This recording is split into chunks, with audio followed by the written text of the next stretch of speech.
You're watching The Monday Club. It's Monday, it's 7 p.m, and the Bronx are on parade.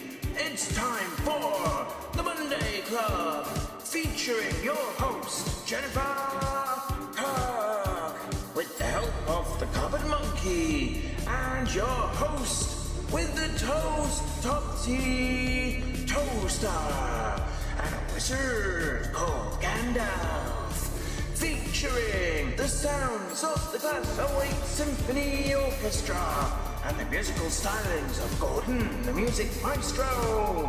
Let's get ready to loco! Ho, ho, ho! Ooh.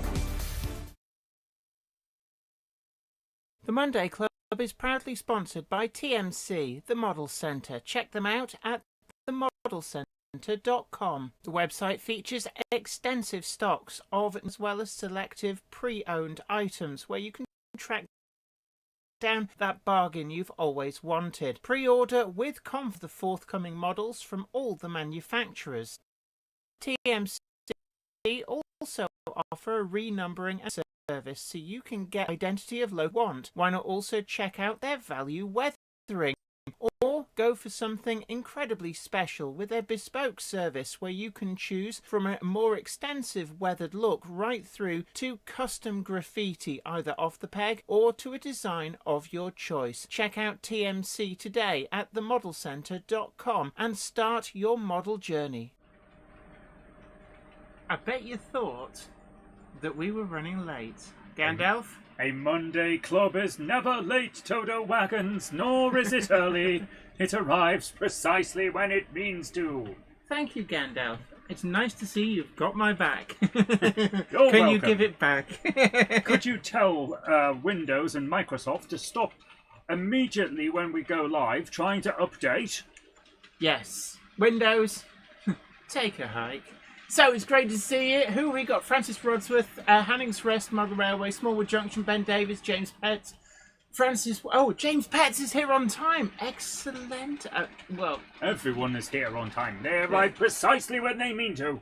Dan Salter, Ruben Ashwell, Francis Wadsworth, Flamachem, One Iron Horse Railways. So is this just me who has this bit stuff? No. It's as soon as we go live, our computer wasn't stuttering, and then suddenly it's like going, no, Lord Windows needs to downgrade your computer. Yeah, So- now we're getting, excellent connection. But a second ago it was saying, we're not getting enough information. Like, yeah, we know. Yeah, we noticed. I think everybody noticed.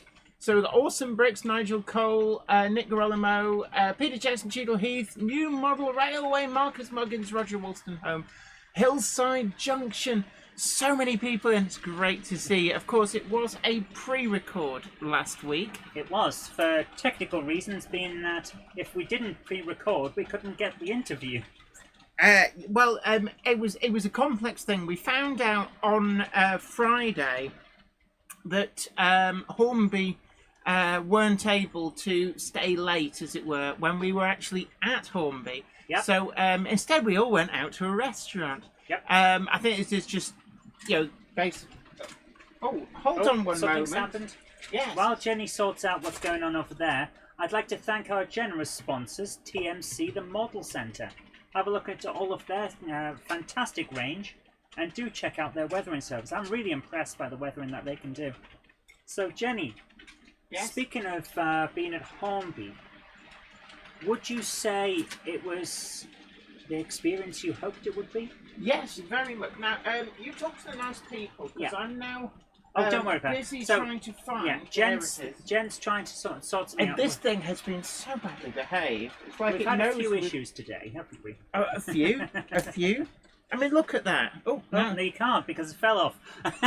Couplings that just mysteriously come off. Mysterious couplings. Yes. You're a fool if you use them. Yes. So guys, we had quite a trip. It was 6 hours in the car. 6 hours. 6 hours back on the on the Tuesday evening. Yes. But we went down on Sunday and it was only 5.5 hours. So actually, I think we escaped. Yeah, time's faster on a Sunday.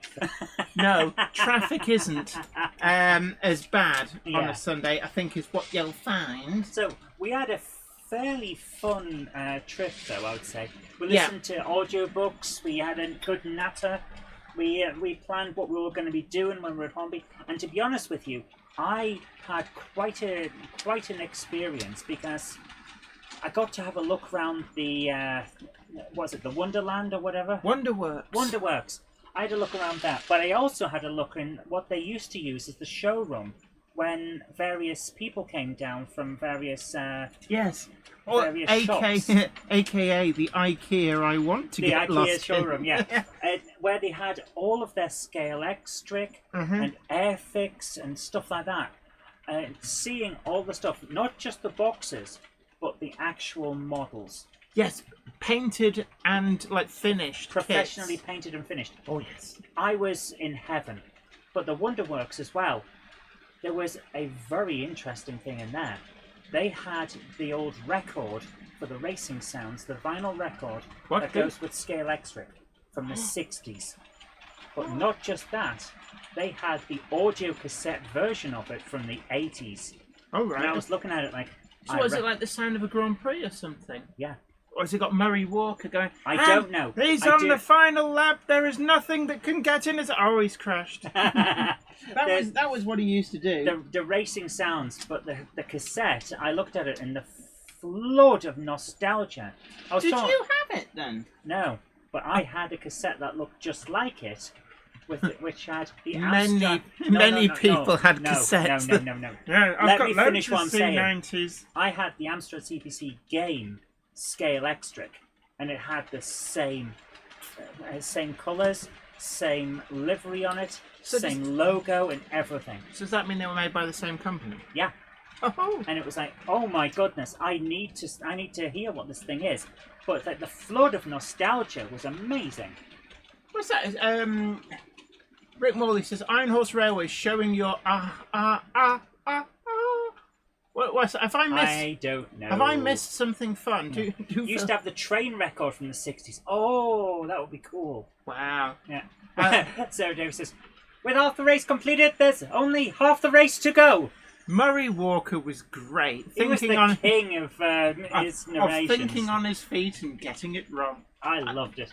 Do you remember the interview where Nigel Mansell had a bump and he had a big bump on his forehead and it was like throb, and he goes, "Does that hurt?" Like, he's like, yeah, it does actually.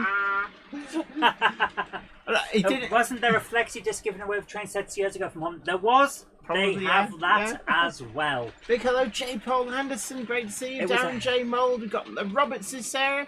Really great to see you. Mel's. G'day. Come and Hello. say g'day. I don't know whether we got.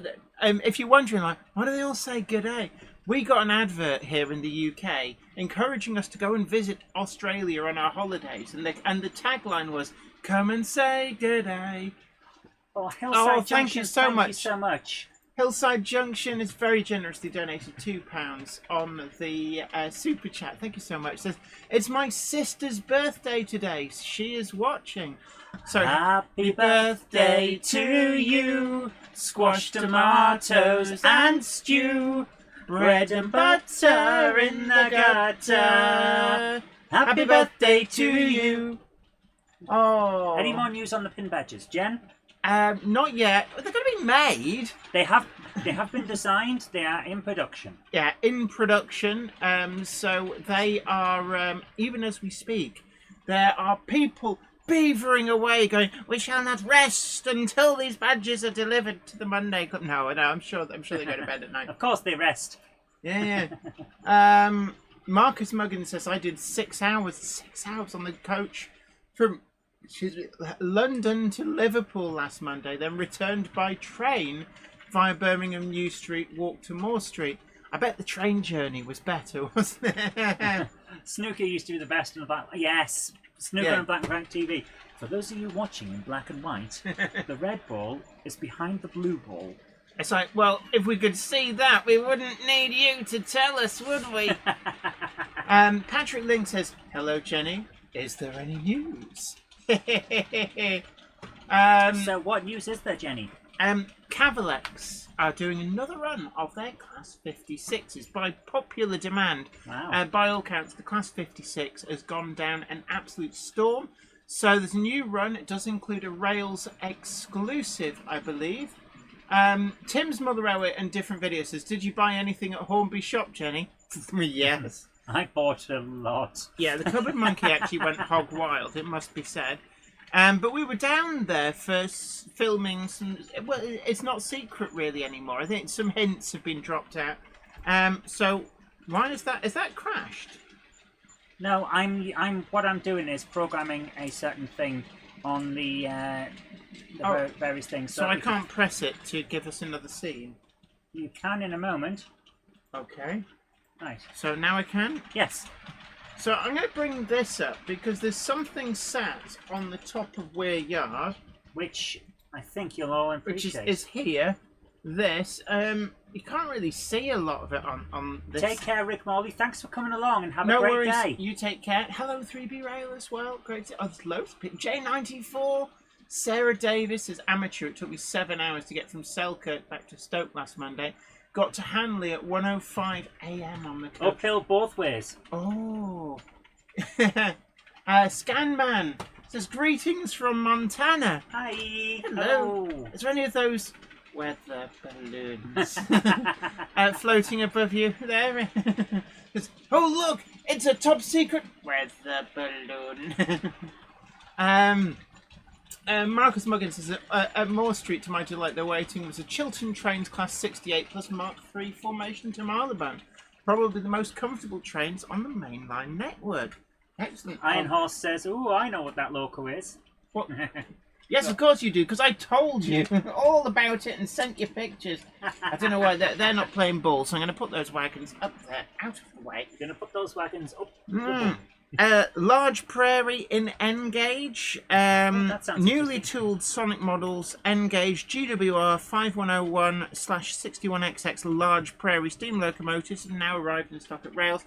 And of course, saving the best till last, brand new tooled Class 08 and 09. Gronk it up! Gronk it up! Gronk it up! Hashtag not a cult for legal and tax purposes. So yes, we've got all new tooled Class 08 and 09s from Bachmann. These will include a Plux 22 socket and the all-new remote uncoupling system for DCC users, which they announced originally on their Class 31 models. So, maybe we should go to the toaster cam. I don't know, are we able to go to the toaster cam? Let's get ready to toast it. You're holding that. Which one is it? That one. Yeah. So, There it is. toaster cam. Yay! Toaster cam, hello there. So, Gronksy is very, very happy. Gronksy actually didn't come with us. He stayed to guard the fort and also keep our relatives in check, who are house sitting for us as always. But I'm doing the early 90s and late 80s. yeah, what shape, extreme weird moving camera thing from the kids' TV shows. Why did they do that? I didn't Is remember. it because they thought that kids couldn't bear anything that was stationary? Kids couldn't move their own head, so they... Yeah, Ben Davis says, "Sorry, Jen, I did see Rapido S160. Want one? Did you? Thanks. Been going to the top 3 of them all, Jen." Yeah, the S160 Rapido has been releasing livery renders. Looks to be really exciting. A few people have actually asked me if I'll do some interviews with Rapido. Yes, putting it out there. Rapido, do get in touch. We do want to do some interviews. And I will drop a message in the usual channels that we normally use. But, yeah, so there we go. Oswald Road TMD, great to see you. Some kind of lateness seems to be happening there. So I'm going to... Topsy and Gronksy are watching proceedings, but Topsy actually came with us. He did. So Topsy sat in on our interviews. So the interviews that we're going to be playing tonight, we recorded whilst at Hornby. So they are a pre-record. And they're basically the what we would have been putting out live last week. But luckily, just as we learned that we weren't going to be able to broadcast live from Margate, we got an exclusive interview with Richard Watson, which is what we incorporated into the pre-record. It was really handy, actually. So a big thank you to New Junction, who stepped up there, provided us with an exclusive, and made our pre-record all the more interesting. Yes. Oswald Street Road TMD says, could we have a shout out for the Exeter show on the 22nd and 23rd of June? So there you are. That's this coming weekend. Is it coming weekend? Yes. Coming weekend. Gosh, this month's gone quick. This month has disappeared like whoosh. This weekend, on the 22nd and 23rd of June, it is the Exeter show. Go along, take a look if you're in the area, and tell them Jenny sent me. And they'll charge you an extra £5 to get in on the door. So, you want a Jenny's riff-raff? Oh, you can pay We cannot guarantee that that's what will happen. Marcus Muggins says, Sonic N-Gauge Large Prairie is an excellent model. It's really good to hear that, actually. I must admit, actually, no, I tell a lie. Sonic models, we got the A5 in 00. Really, really happy with that. But N-Gauge is something that we haven't had under the N-Gauge. I need to finish my N-Gauge box file. Oh, Michael Aldred says, hi there, first time on here, love your layout. Kind regards, Michael. Welcome to the show. Thank you so much. Yes, and absolutely welcome to the show. It's a great, fun online community, and we are here every single Monday and have been for quite a long time, actually. It's been a long time. Certainly, we were well established by lockdown. So come here, you heard it here first.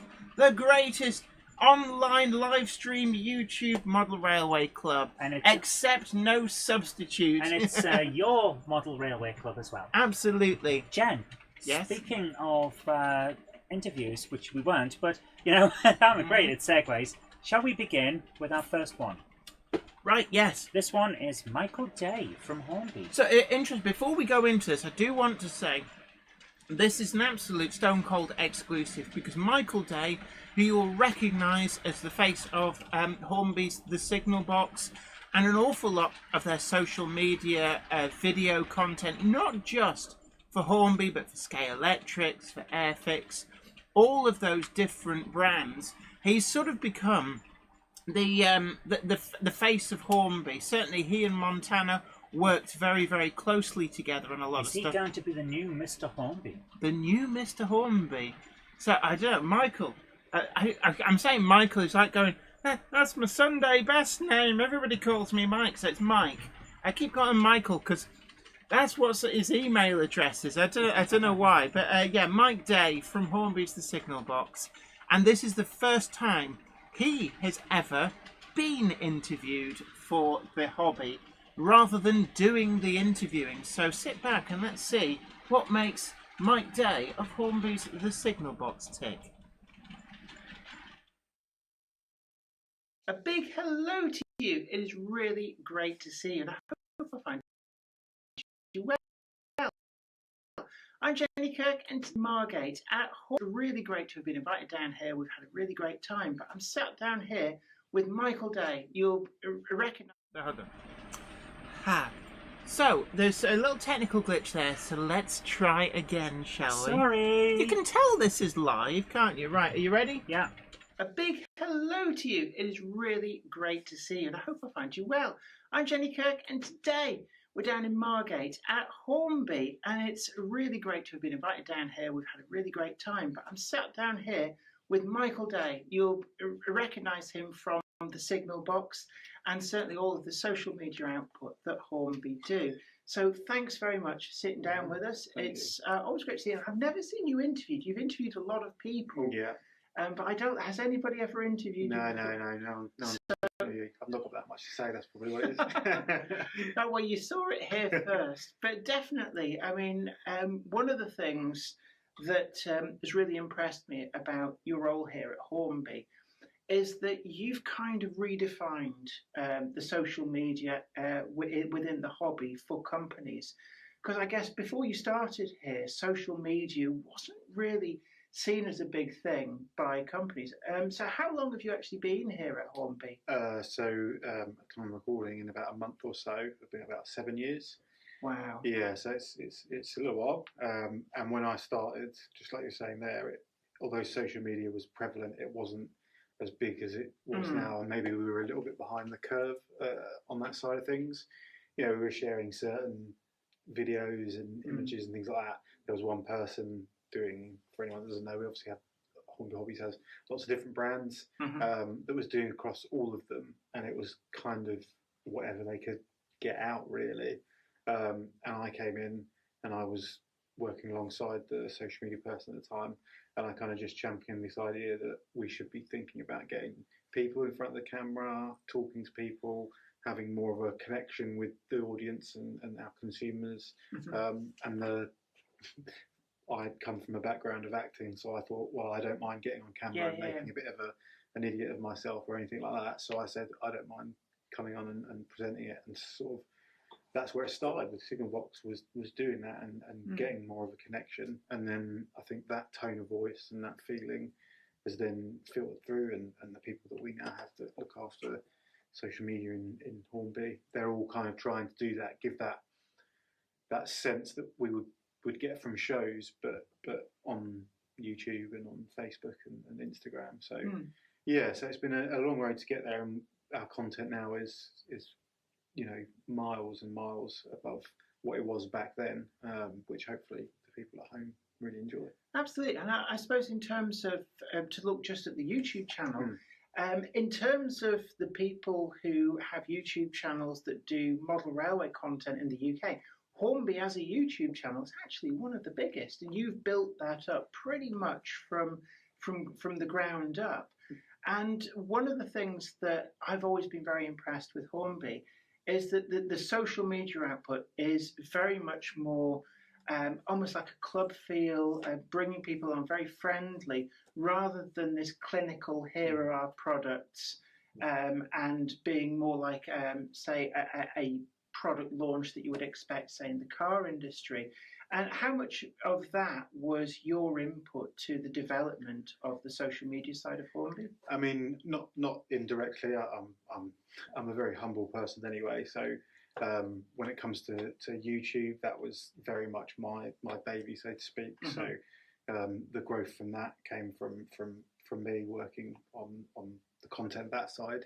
Social media, I suppose, it's then being involved in that conversation, and where the need comes from me and my team then means you're in that space to kind of discuss those things openly. And you're right, we were very much at the time a product, you know, look, here is the locomotive, here, this is what it is, look at it on a white background, and that's great, and that services to a certain degree, but by bringing it forward and making it more about developing a community and bringing people in and having that club feel, just I think now is what all the teams, my team, the social media team for Hornby, always trying to bring in people to the community and be a brand and a company that isn't just trying to sell you product, but is also trying to encourage that growth of the community.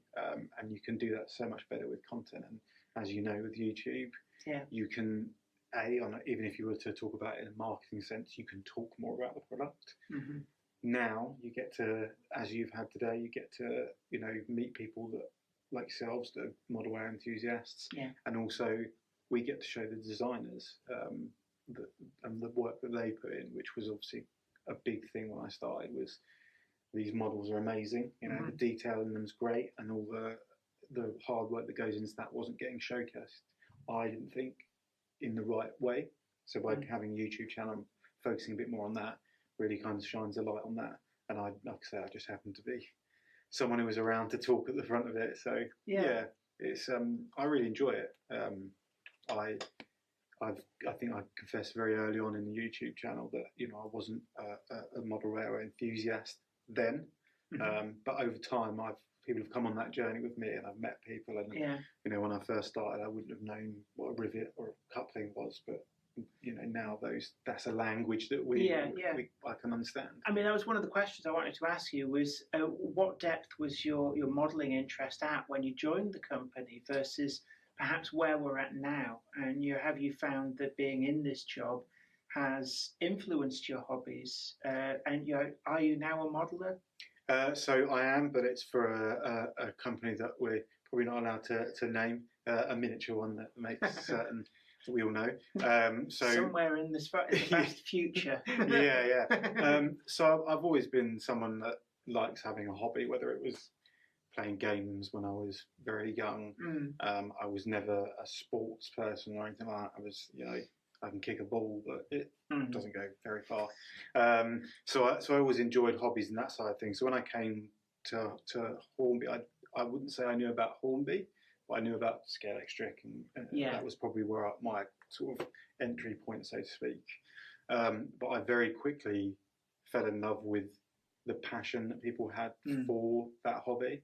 And I'll always remember the first time I filmed a Hornby locomotive was I was just filming it running on what is still now in the workshop for testing, and there was something so calming and therapeutic about it just running and just hearing that. And there was people sort of around the office, and you could hear those off in the distance, but I just found this calm in that, and I think I noticed then for me that was something that I enjoyed and something that I then discovered that other people focused on had in the hobby. And then I've been to shows and I've been able to talk to people. And I just think as a creative person, having a passion for something and having a dedication to something and choosing to do that in your life as a hobby is something that I gravitated towards. And then now, certainly since lockdown, I've built small dioramas. When we're doing things for videos, I'm building things. I'm learning more about locos. I have favourites now. When I go to shows, I really enjoy seeing all the work that everyone else puts in. I'm nowhere near the standard of anyone at home, but everybody starts somewhere. Exactly. I always say it's railway modelling is like any other hobby, any other activity. The more you do it, the better you get at it.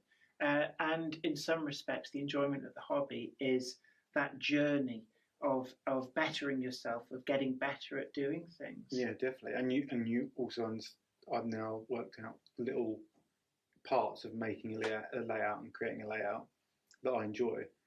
I really like balancing.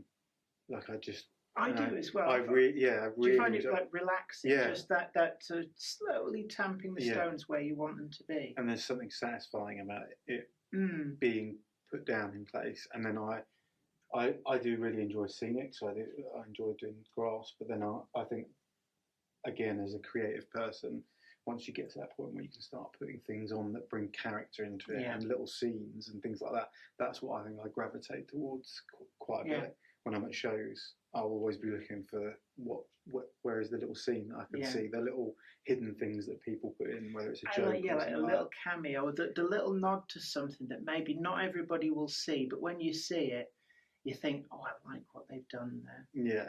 And when you go to the shows then, do you find that you get recognised a lot from doing things like the signal box? Yeah, I do, and people have been really, really nice and come up and sort of said thanks so much for doing it. It's great that you bring that side of the. And it's very rewarding, isn't it? When you get that feedback that people have enjoyed what you've done, and it really does drive it being worthwhile. Oh yeah, absolutely. I think ultimately every decision that me and my team make is about how can we make this as enjoyable for the people watching at home. Is how can we give them something they may not get elsewhere? How can we inform them of something? It's so to hear someone come up and say that we really are enjoying it, because it can feel sometimes like a thankless task when people are consuming that content and they're enjoying it, but no one likes to sort of stand up necessarily always and say that. And ultimately it's great to meet people that are passionate about this hobby. Absolutely, yeah. Where's the strangest place you've been recognised? Not strangest, but I did have outside work. I came out at the end of the day and it was about 5 o'clock, and I walked out of the parking lot and someone shouted, "Mike." And I don't know many people around this area, so I know it's not so that. And to this day, I don't know who it was or who they were, but they didn't stop. They didn't say anything. I looked around. There wasn't anyone there. And maybe I'm imagining it. I don't know, but that was probably the oddest time. No one's done a toilet one, yeah. Which I know in the Airfix we've had a couple of people. I've had that. Have you? Yeah, and have you not had the supermarket when you're just doing your shopping and people come up? I know you. No, but obviously we have the Wonderworks, Yeah. and we're as staff we're always going down there to get coffees and like that. So I have quite a few there where someone will they'll point as I go by, or they'll go, "Hey, it's Mike. yeah, hey, you're right," and you think, "Oh, okay, well that setting's all right because it's you obviously know they know you from that." And then there's been some really nice times where again the Wonderworks, a couple of younger lads like teenagers, and they'd come down with their family, and I could see them from afar, and they wanted to say hello, and I suppose you never know if you're going to be nice or anything like that, but sort of chatted to them for a while, and they were really enthused, and I like to think that I'm quite a personable person, and if anyone wants to come and talk to me, I'm more than happy to chat to them. So yeah. Absolutely. And out of all of the products that you've seen over the years here at Hornby, but not just from Hornby, from Airfix, from Sky Electrics, is there a product that has stood out where you've seen it and it's blown you away that you thought, I really like that? So I suppose, what's your favourite product of all the ones that you've encountered here? So it doesn't have to be a Hornby one. Doesn't have to be Hornby. If I picked a Hornby one though, it would be Hush Hush. A Hush Hush. Yeah. I something about that. Rebuilt or unrebuilt? Rebuilt. Yeah. So that's the one that looks more like an A4, but with the 4 wheels on the bogie at the back. Yeah. So that would be my choice for that. But it has to be the big boy, River Rossi. I've seen those. They've got some in the shop. And yeah. I was so tempted to get one. But yes, it's such a behemoth of a locomotive. Yeah. It has a real presence to it. I think that for me is my favourite, and I've got one at home, and it just. So looks great. Are you building a layout for it to go on, or is it just a no? That's a a centrepiece one. I think that's for me because it just looks so great. I think I wouldn't want to damage it. And unfortunately, I live in a flat, so having I don't think my landlord would be too happy. And it's not like you can have a garden railway. So that's my favourite. Then my favourite aspect is of the hobby as a whole is building layouts and trying something a bit different. I mean, do you get a lot of opportunity to do stuff like that here at Hornby? Yeah, we do, because obviously we'd like to be a place where our content is kind of helping people along. Yeah. And obviously there are plenty of YouTube channels that give that advice, but for me it's doing that so that people can understand that journey and process from us that may come from a first-time buyer or something like that they come to Hornby. They don't really know anything. They're not involved in the YouTube scene or anything like that, and they see, this is how I get from my set to start doing more, and then hopefully that's when they'll engage in the community more and come to channels like yourselves and start engaging in that wider community.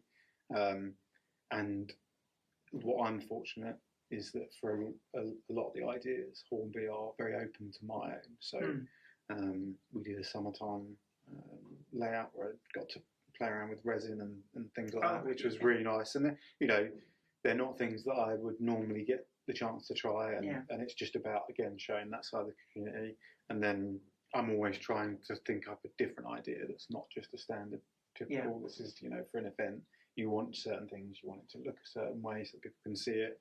I'm hoping my favourite movie ever is Jurassic Park. I absolutely love it. It's one of my fondest memories as a kid from my late dad, and I really want to create a Jurassic Park themed layout. So like the map, but have a loco going around as if it's the... Did you see a Great Model Railway Challenge, Series 2? There was a team that built a Jurassic Park themed layout. Did you see that? Yeah. So something of that kind of idea. Yeah. But I'd love it to, from bird's eye view, look like the map or the island of Nublar, and have teams that you repaint it like the cars in there and everything like that, and you'll go around and have the gates and things. So, yeah, I think that'd be quite an interesting thing. And I mean, you can be as creative as you like. and it doesn't have to be rigidly a miniature real world. You can think outside the box. You can do very creative, very offbeat kinds of stuff. Yeah. But in the time you've been here, have you seen the hobby change in that time, in terms of which areas of products have kind of waxed or waned, or whether there's been a change in the focus of hobbies in terms of like the technology side of it or other aspects of it? Yeah, I mean, obviously, there's been technical advancements like HM7000 and things like that, which, again, for someone who, myself, even though I've been here 7 years, and I've gone through that kind of process of various controllers and things like that, it can get very difficult and I can see how a beginner might find it difficult to move from analog and things like that. So HM7000 has really changed that, because even when I picked up, I thought, this is so easy. This is so... Yeah. And that sounds bad at first, that it's easy, but it's not. It's making it accessible. I think we had a discussion yesterday, and we talked about it, and I said it was like that moment in computing where people went from using DOS to using the original, and the whole make it accessible. You didn't need to know how it was working. You didn't need to know complex to actually calculate what was going into the CVs. It kind of led you through it, and certainly for myself, that's what I liked about it. It was that accessibility, and it kind of got rid of some of the nerdier side of things. Yeah. And I think alongside that, there's also more younger kids getting involved in it through that sort of thing. When I've been to shows and things, I do see more families and things like that. Definitely. So look, Mike, it's been great to have a chat with you, and it's just great to actually sit and interview you, because obviously there's so many times I've seen you interview other people, but I think a lot of people really do like to know a bit more about the person behind the signal box. So it's been amazing to sit down here and have a chat with you, and thank you so much for giving us a little bit of your time for that. Thank you, and anytime, and say hello whenever you see me. Just say hello. Absolutely, I'll shout Mike from the other side. Mike, and then I'll just drive on. But no worries. Thank you so much. Sure. And thanks everybody for watching. It's been really great to have you along for this ride. And I hope you've really enjoyed this little bit of an insight into Mike Day from Hornby.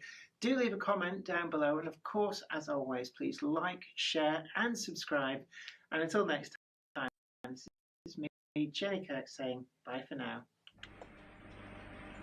So there we are. That was our interview with Mike Day that we recorded down at Hornby.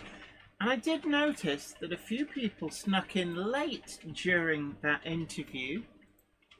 A Monday clubber is never late, Toto wagons, nor are they early. They arrive precisely when they mean to. Thank you, Gandalf, always. So a lot of people have been asking about getting Bachmann on, and it's just simply a case. Bachmann tend to work with a couple of print magazines. I've seen them with Hornby magazine and BRM. I think they've done stuff with Railway Modeller, but I've not seen it. It's just the way that they. Oh, could you just sort out? There's a train stopped in the tunnel. Can you give that a push? Choo-choo. Why is it running? Yes, I think it must be dirty track in there.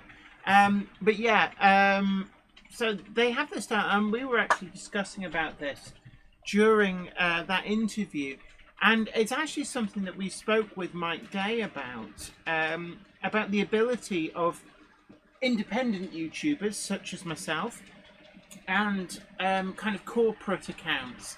That there's things you can and can't do with a corporate account, which is basically the Bachmann YouTube account. And it's something that Mike Day has tried to break out of with the Signal Box, and tried to find a way that Hornby can do what actually traditionally companies find very difficult to do, because it's just one of those things. But with Bachmann, they've got to be more clinical in their presentation, because it's kind of, if they try and be all chummy and be your friend, I think it would backfire. And It would come across a little bit like your local bank manager trying to get down and party. yeah, it's It's it's like when somebody who's about as far from with it as possible to be tries to get down with the kids. Nino. Thank you, Aaronville. Yeah, that was great. I mean, basically, whilst we were there, we recorded 3 interviews, but the main feature, and we're playing 2 of those interviews tonight, but the main feature was actually this model here. I was trying to actually explain it, but this thing selfishly went and stole all of my attention. Big hello to LT Duck.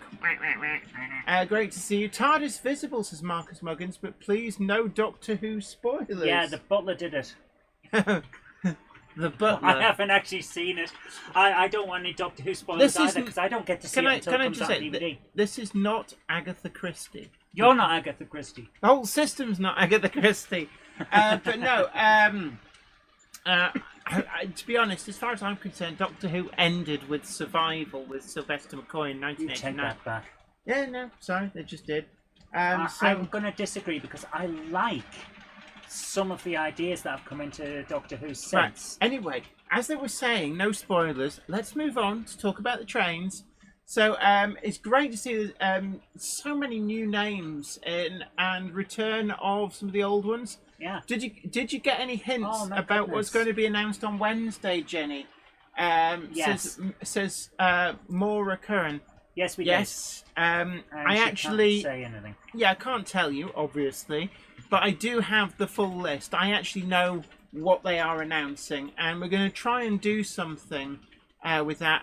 It'll probably be a pre-record, but yes, I do know. That's reminded me. I need to get the picture assets from Hornby to go with it. But thank you so much, 3B Rail. That is really kind of you.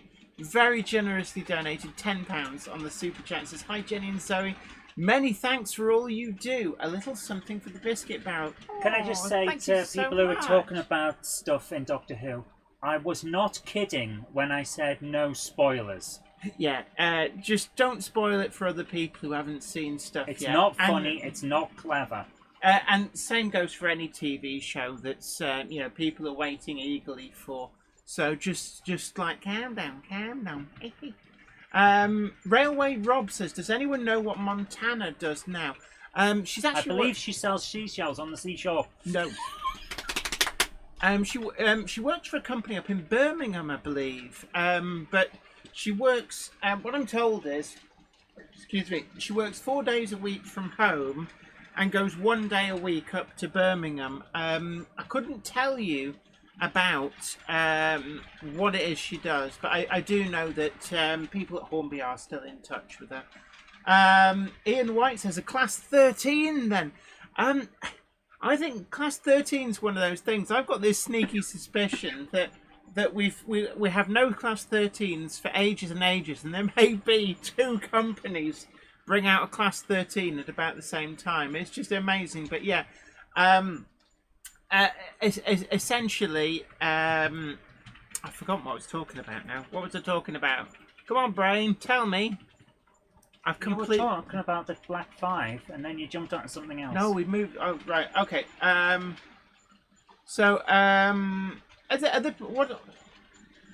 Is there people posting spoilers still? No, they were trying to go at. Some people don't like the new show because they think it's woke, and I don't want to have a discussion about that on a train show. Yeah. Okay. Let's keep the politics out of it. Yeah. Let's. We always say we try and keep politics out. I know sometimes some sneaks in and it goes trains, politics. Yeah, but let's put it this way. And we're here to be an all-inclusive space where the thing that we've all got in common is trains. So let's just keep it to the trains. In order to make sure that everyone is welcome, we've got to limit certain topics. It's just that's how it is. Robert Davies, Montana Huron from Hornby. You saw in Hornby a Model World Series 1 and 2. Walter Hope, can I just say, when you say, can't we do a layout based on Jeff Wayne's War of the Worlds or Pink Floyd's Dark It's Side of the been Moon? done. I did it. Yeah, Jen did it. I did it for a TV series. So And so did Les. yeah, Les as well, and 4 other people too. Yeah. But yeah, just in case you don't know, when I'm not doing YouTube, I do a lot of TV stuff. So you will have seen me on various things, and one of them was Great Model Railway Challenge, where a lot of dedicated model railway people, the real movers and shakers of creativity, basically did a competition based around building layouts, and the idea was creativity. And we built the War of the Worlds layout. It was kind of, it's based on a homage to both H.G. Wells, who wrote the original book, but also the Jeff Wayne version for some of the visual aspects. If you've ever got that gatefold LP and looked at all the pictures that are in that big 12x12 booklet that comes in it. And you know what, Andy? That's fine. If you don't want to be part of the thing, that's fine. You're allowed to like what you like, and you're allowed to dislike what you don't like. What did he But when you come in and put in a load of emoticons and just say yawn, I'm sorry, but there are limits. Yeah, it was a bit rude. Yeah. Right. DL Warren says, always don't let remember. the door hit you on the way out. DL Warren says, always remember the old mantra: friends who want to stay friends never discuss religion or politics. Exactly. And that's the thing. absolutely true, actually. Yeah. There are certain topics you don't cover because you know it's going to start a fight. Yeah. Most of us don't want to fight. Okay, let's move on. Okay. Flymo Chen One says, just another Gronk in the wall. Gronk it all, you're just a gronky in a gronk. And yeah, Phil Yates. My first album was War of the Worlds. Jeff Wayne's War of the Worlds is so good. Jeff Wayne's War of the Worlds is an amazing album. That's what we were listening to on our way back from Hornby, wasn't it? There's this brilliant thing on Audible, and it's narrated by Martin Sheen, who is a fantastic voice actor as well as an actor. And is that Martin Sheen as in like Hot Shots and stuff? Or Michael Sheen, sorry. Michael Sheen. The guy who plays Azrael in Good Omens, which you worked on. So you've probably met him. He's the guy that dresses all in white. Okay. He plays the narrator, who actually has a name in the book. So it's the audio book mixed with Jeff Wayne's War of the Worlds into this fantastic amalgam of the two. And it's really good. Yeah, so you get, and actually there was, we just told people off for giving spoilers, but I think a book written in... the 19th century is 1890s, yeah. There are limits. So basically, the Titanic sinks. It's Jeff Wayne's War of the Worlds, but it's expanded to include more of the book, and it's like, wow, his wife is badass. Yeah. You're welcome, Nigel Colt. Yeah, to be honest, and Iron Horse Railways as well. Absolutely right. It's like, no, it's not big and it's not clever. Yeah, Michael Sheen, not Martin Sheen. Thank you, DJ K. Yeah, I was thank you. Martin Sheen is. I don't do names. He's the brother of Emilio Estevez. I don't do names. Anyway, anywho, meanwhile, back at the ranch, the Black Five are getting round to this. So, is there something you want to tell us about this Black Five, Jenny? Zoe, is there a mute button on you? Because, There is, but you don't know where it is. I do, and a big steel toe cap boot will reveal it. Woo! Oh no, you kicked me at the bottom, now I'm flying over the garden fence. The Black Five is the first locomotive built at Hornby in Margate since the mid-1990s. So when people talk about moving production back to the UK, what we thought would be a great idea, and we've worked in collaboration with Hornby on this, is to see what it actually takes to assemble a modern super detail locomotive in terms of the skills required and the time it takes as well. And the whole point of this was nobody's ever done this before. So this is an absolute first. Yeah, we've seen videos, little snippets of video come out from the factories in China, and it's just amazing. It's like, when you get one of these genius kids with a Rubik's Cube, yeah, and they just go, and it's done. watching the workers in the Chinese factory, it almost seems a little bit unreal. So what Hornby organised, and the reason we went down to film for, we're actually down there for 3 days, but we filmed on 2, was I was challenged to put together and assemble, just like they do in the, well, with a caveat, I'll come to that in a minute, like they do in the factory, a new tooled Black 5, just to see if I could do it. And so I was sat in a room with Phil Morley, who's actually the designer of the model. And we do have an interview with him, but it won't be tonight. We're going to hold that back to go along with the release of the video about you making that. Yeah, so he is in the video of me making it, but we've got a full interview with him. And the passion from that guy was incredible. Yes. I mean, this is a guy who basically spent, I think, something like 3 years pouring heart and soul into making this model. And I had to assemble it. So it turned up in like little baggies. Probably about 200 or so parts, something like that. I didn't actually count them, but we did spread them out at the beginning. And it was just a sea of bits. We just started work. I say we. I started work and we filmed it. So a lot of it is in time lapse, but there's odd bits where we stop and we talk about stuff. And it took 2 days at it was about a day and a half, I'd say, at Hornby, and we got what looked like a complete locomotive, but it wouldn't run properly. That we had some issues. And then I spent another, I'd say another half day at least here, tracing what I'd done wrong and fixing that. And basically there was 2 sets of wires that had been transposed.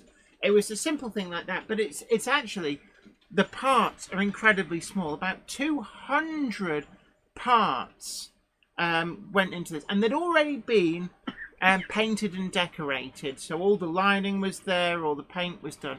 So none of that needed doing. All I had to do was glue it and screw it together. And solder some bits. And there was some soldering. And actually, it was incredibly difficult. It was very fiddly work, as you can imagine. But mentally quite draining as well. And I've got a complete new respect for the people who assemble these day in, day out. And actually literally do thousands of these. What I'd also like to say... Perhaps if I don't say it now, we'll forget. There was a guy at Hornby who said hello to you, and you didn't get a chance to really talk to him. So, hello. We didn't want to. It's not that we didn't want to talk to you. It's just time limited. Oh yes. Thanks for reminding me. Yeah. Ran into a guy who was working in the heck was that? What is going on there? I don't know. That was an attention stealer. Yes. So yes, there was a guy. There was a guy who worked in the cafe, and I was in the queue actually with Michael Day, and we were chatting away, and he did comment and he said, "I watch your videos. Thank you. Thanks for producing the content."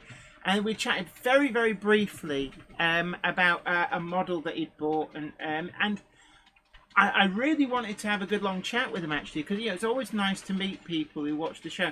But he was at work, and we did see him. Technically, we were as well. Technically, we were, but yes, I don't think we'd have got told off if we'd have talked to him. But I didn't want to get him in trouble. But yeah, do say hello. I know you did say that you watch the Monday Club from time to time, and I'm just really sorry I didn't get a chance to actually chat with you on the Tuesday. But it was really great to meet you, and thanks for watching the show. Yeah.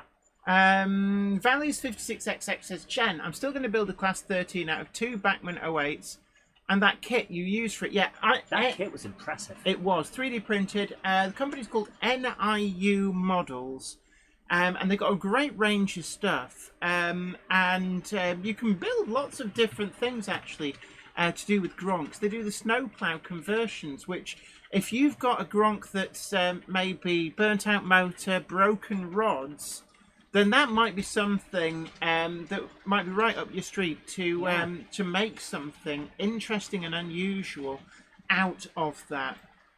Flymer Chairman 1, NIU Models. I have to do a bit of Google foo, but that's really, really good actually. High fidelity to the detail. But going back to the Black 5, it's, as far as we're aware, we did ask at the time, it's the first locomotive assembled at Margate, Hornby's Margate factory since the mid-1990s, so almost 30 years. Can you build a modern full-spec model? Well, can you assemble it in the UK? Yes, I proved it. And it does work, actually. I should probably... let me find... The biggest problem with the assembly in the UK would be the price. We reckon that it might push it up to about just under £1,000. So, let me just... Where we go? And that's the problem. Yep, you've got the lights on, the flash at the front, you've got the hazard warning lights. So there we go. That's the Black 5 that I assembled from parts. And I can't even hear a clunk, a clang, or a whining sound. It's a little bit stuttery, it must be said, because I built it. But yeah, there's my credentials. I am the first person to assemble from the parts sent from the factory in China a modern high-spec locomotive. And it's, I don't know why my red tail light stopped working. Oh, wait a minute. Because you turned it off? Oh, there we go. Yeah, it's come on. It's a bit finicky, but there we go. So, what we've got there... It's certainly got personality, hasn't it? Yeah, so it's the first... Is it... Are the lights on at the front? Yeah. No, not anymore. What about now? Now, yes. Now you turn them off. Oh. You do know that you can see it on the screen. Oh, that's a good idea. Yeah, there we go. So, Jenny is such a techno-weenie. yeah, in terms of assembly time, I mean, it took me probably about a full 2 days' work to produce one. You would get quicker, though. This is what I keep saying. I would get quicker, but it's very mentally taxing. Oh yeah, it's a very precision job. You need to be very careful. You need to be quite dexterous, very skilled. But mentally, it's quite taxing as well because you're always concentrating, and you couldn't pay somebody minimum wage. No, forget about paying somebody's minimum wage. They look at it and go, "No, I could get an easier job." Yeah. I could, you could go and. This was the discussion we had at Hornby at the time when Jenny was building this. I actually said to them when we were discussing whether it was viable and all of this and the costs. Like, from my point of view, having had a minimum wage job when I was at uni, I would look at that and think, why would I go and work my arse off for them when I can go to McDonald's and flip burgers for the same money? Or even, they complain that they can't get people in the fields to pick crops, but actually, something like that where you can just daydream. You don't have to think too much about what you're doing. So, you'd have to pay a substantial premium for what is actually very skilled work. It's skilled work. Yeah. Raymond Anthony 127 says, just got here precisely when I meant to. Gandalf, any words to add? Well, of course they're right, for a Monday clubber is never late, Toto wagons, nor are they early. They arrive precisely when they mean to. Thanks, Gandalf. Right, Peter Jackson Cheadle Heath is just disappeared off the top. Asking about which of the Duchesses, well, the Princess Coronation class, are working tonight. I've got City of London and City of Lancaster. And if you're wondering about what I purchased at the Hornby shop, they had City of London on offer in the shop. So as it's basically replacing my childhood City of London from Hornby Dublin. Well, not replacing it, that's in a cabinet downstairs. Yes. But actually... supplementing it. Yeah, I've now got a modern version. That's what's actually running. But you also got this. This is something that the Cupboard Monkey found out about, gushed over, lamented she couldn't find it, and then we went to Hornby and found it. Airfix Battles, the introductory war game. This is going on JK2. Yeah, so that'll be going on our sister channel, JK2. But no, in terms of what it would cost, we reckon it would probably at least double the cost of the Black 5. At the very least. And getting it to run as well, it's again, a little bit stuttery. You'd get better at it. Yeah, I'd probably get better. And that's another thing, because in order to train everyone up and get better at it, you've got to have some models there for them to practice on. Yeah, There's an extra cost. And one of the things as well, actually, is there's no instructions on how to do that. You kind of have to figure it out. And they were very kind to supply another Black 5 fully built, where it was a case of... Yeah, one of the professionals had done it over in China. One of the professionals in China knew what they do. And I was allowed to dismantle that as required to figure out where things went. And without that, it would just not be possible to actually figure out where all the bits go, because there's no instructions for this. And I asked about how they do this out in China, and he said they kind of have one guru figures out like how they're going to assemble it, and then he just goes around and explains it to people, and they pick it up and they do it. Yep. And it seems to be a system that works. But Lizzie Beard Locomotive, hello, great to see you. Welcome. Jen, I can tell you now why we've had some stuttering issues tonight. Why? Have a look in the bottom right corner of our for screen. God's sake. We need to turn that off. So if somebody can tell me how to permanently disable Windows Update, please let me know. Linux. Oh, shut up. Peter Jackson, Cheadle Heath, yes, reverse engineering. Essentially, DJK666 says, I know several YouTubers who've had faults with their Black 5. I didn't build, nothing to do with me. Jen didn't build those. Did we have many spare screws? Jen, how many screws did you lose and have to have replaced? No, well, we found them in the end, but can I just say that somewhere, I don't know where it's gone actually. It's probably in the box for the loco. We didn't actually get a box to put it in when we were done. But there are some parts left over. Don't know where they go. They are actually all bar one are detail parts, and they're like really small bits. Not sure where they go. Yeah, they don't seem to detract from the model. I've checked the model I built against photos online of different ones, because after we left Hornby, we didn't get to keep the one that I was comparing to. No, couldn't keep that. But they did let me keep the one I built. But yeah, it was an amazing challenge, and I'm so honoured that Hornby invited me to do this. And certainly, I think if anybody said, "Oh, you don't know how to do model trains," it's like, get lost. Right. Let's now move over to the next interview, shall we? Oh, Steve Bull says, sorry I'm late. I had to take someone to casualty with a cut hand. Oh my goodness. So sorry to hear. I do hope everything's all right now. Yeah, I hope they're okay. Stuck back together. Bit of Use some of that super glue that you were using for putting the model together. At what point did you accidentally forget that you had super glue in your hands, then rub your eye? I didn't. No. Because I can just imagine someone doing that. No. I've not done that. I've never done that as well. Yeah, and Worthington Model Railway says disable the update service in Windows Services list.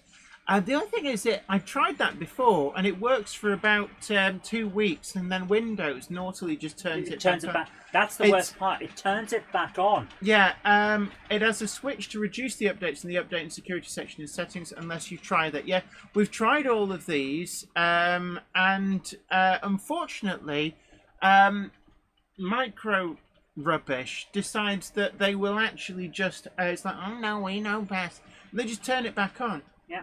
Ben Davis says, hi Jennifer, do you know if Hornby Video Wednesday going for TT or 00 scan? I'm not allowed to say. I do know what they're announcing. Not allowed to say. We do know what's being announced. We're not allowed to even give any hints. I'm really sorry.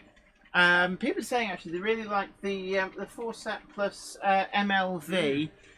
What's actually going around is actually, I think it's so there's 2 Class 411s, one in green, one in blue-grey, plus the Class 419, which is the motor luggage van. Right. So we've got the oh, sorry, I'm getting distracted here. Yes. So we're cruising through the time. So we're going to go into our next pre-record. This is Carl Hart. What was it? Was like brand. He's the Product Development Manager. Product Development Manager, Carl Hart. If it looks like so he's got a gun trained on, like, yeah, we'll do this interview. He's not used to being on camera, so cut him a little bit of slack. It's he hasn't got used to being in front of the camera. I think you'll like what it's got to say. Absolutely, but we do talk about, this is more the nitty-gritty of Hornby products, development, things like that. So from a more technical standpoint, this is definitely a really interesting video that we also recorded down at Hornby. So do I just press the button? Yep, I will have to adjust it, of course, but yes. Which button am I pressing? The intro button. Oh, right. No, I didn't want to press the intro button. And that. A big hello to you. It is so great to see you, and I really do hope I find you well. I'm Jenny Kirk, and we're still on the road at Hornby. It's been a great time here, getting to look around, getting to get our fingers in on some great projects. And I'm actually here with Carl Hart, who very kindly invited us down, and he's given up a little bit of his time to have a chat with us about all things Hornby and model railways. So, Carl, thank you so much for having a bit of time for us to come down here and clutter up your offices. But it's been an amazing trip down. We've had a great time here, and it really is an eye-opener. It's the first time I've been to Hornby. How long have you actually been here, and what's your job role at Hornby? So I'm the Hornby development manager. So I look after all of the product development for new products coming through the company for Hornby Railways, TT120, railroad ranges, and obviously low trains. I've been with Hornby since 2006. Right, okay. I first joined Hornby Hobbies, and I first joined them as an airfix designer, actually. Right, okay. And I worked as an airfix designer for around 6 years. Made it quite clear I wanted to work for the Hornby Railways brand, and eventually a position came up where I could join the brand. So. And how have you found it at Hornby? Because I mean, you were you had a modelling hobby before you joined Hornby. Yeah, so right throughout my childhood, model railways was my hobby.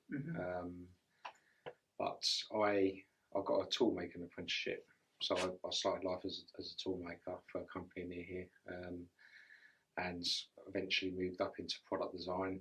And then I saw like this job opening come up as a product designer for FX, and I thought, well, this is my chance to get into the company.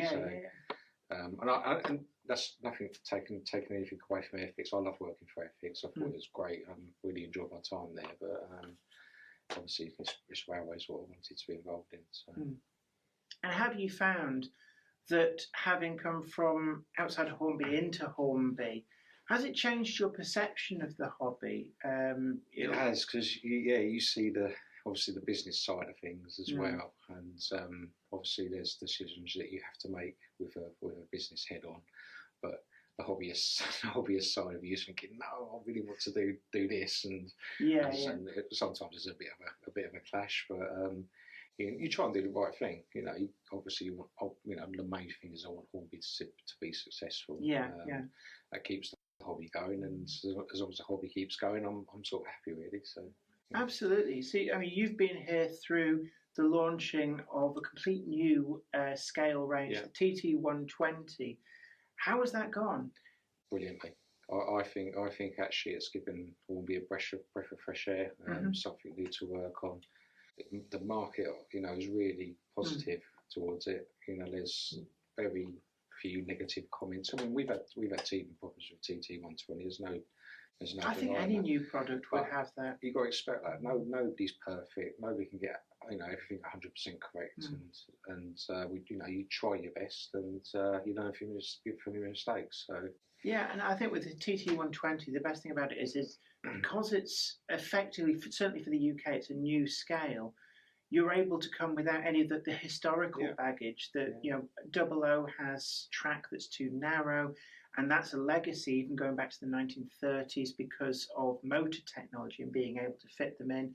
Even N-gauge has compromises. But with TT120, you're able to come at it with a clean slate. And certainly when I've looked at it, you wouldn't think that difference in the track gauge to make it scale would make as much of a difference as it does. But you look at it, and there's something nice and substantial about it. It looks right. And I guess that's something that the modelers have really kind of latched onto and enjoyed. And is there a lot of new products coming through that aren't announced? So have you got a really good, strong kind of flow of new products into the future? We've got about an 8-year plan of products. And that's what we're working to at the moment. Obviously, it changes. We make adjustments. We think, actually, that people are crying out for. So it is flexible. Things can kind of jump places. Yeah, a little bit. Yeah, a little bit. We try and, obviously, when we make a plan, try and stick to it. But if something's quite obvious, like, it's obvious. It became obvious we really needed a small 060 type locomotive. Yeah. That's why we built in the J50. And that wasn't originally in the plan. And we'll make small changes like that as we sort of progress. And just out of curiosity, I know a few people, I've seen comments online about the J50. Is that what drove the choice to that specific class of locomotive over any of the other 060 type steam locomotives? It had been successful for us in 00, okay, and we had the CAD data in 00, and it was a quick, not quick, but it was an easier. You'd already done a lot of the groundwork for it. All the research is already done as well. All the research is done. We knew what we was doing, and it was a quicker model to get to market, and it worked for us in 00. So that was the reasons behind it. It's not going to be the last one, but no, but there's always got to be a first. I think the market. Certainly with people being quite space-starved, having a small shunting-style locomotive is a great thing, both for people who've got the space and the people who haven't. And also, you've been here when there's been the new frontier in technology, the HM7000 range, that has been certainly looking from the outside of Hornby in. HM7000 seems to have been an amazing success. Has it lived up to what expectations you had before you launched it, and how have you seen that take a hold in the market? Well, I think it's sort of exceeded it really. Honestly, it's a massive investment for a company like Hornby to undertake. Developing software and the coders is an expensive business, and absolutely. We've done it during a time where things weren't easy for us with COVID and supply shortages of ICs and things like that. Yeah. But the team involved in that whole project has done a really, really good job. I think they should be proud of what they've achieved, and I think it's got a great future.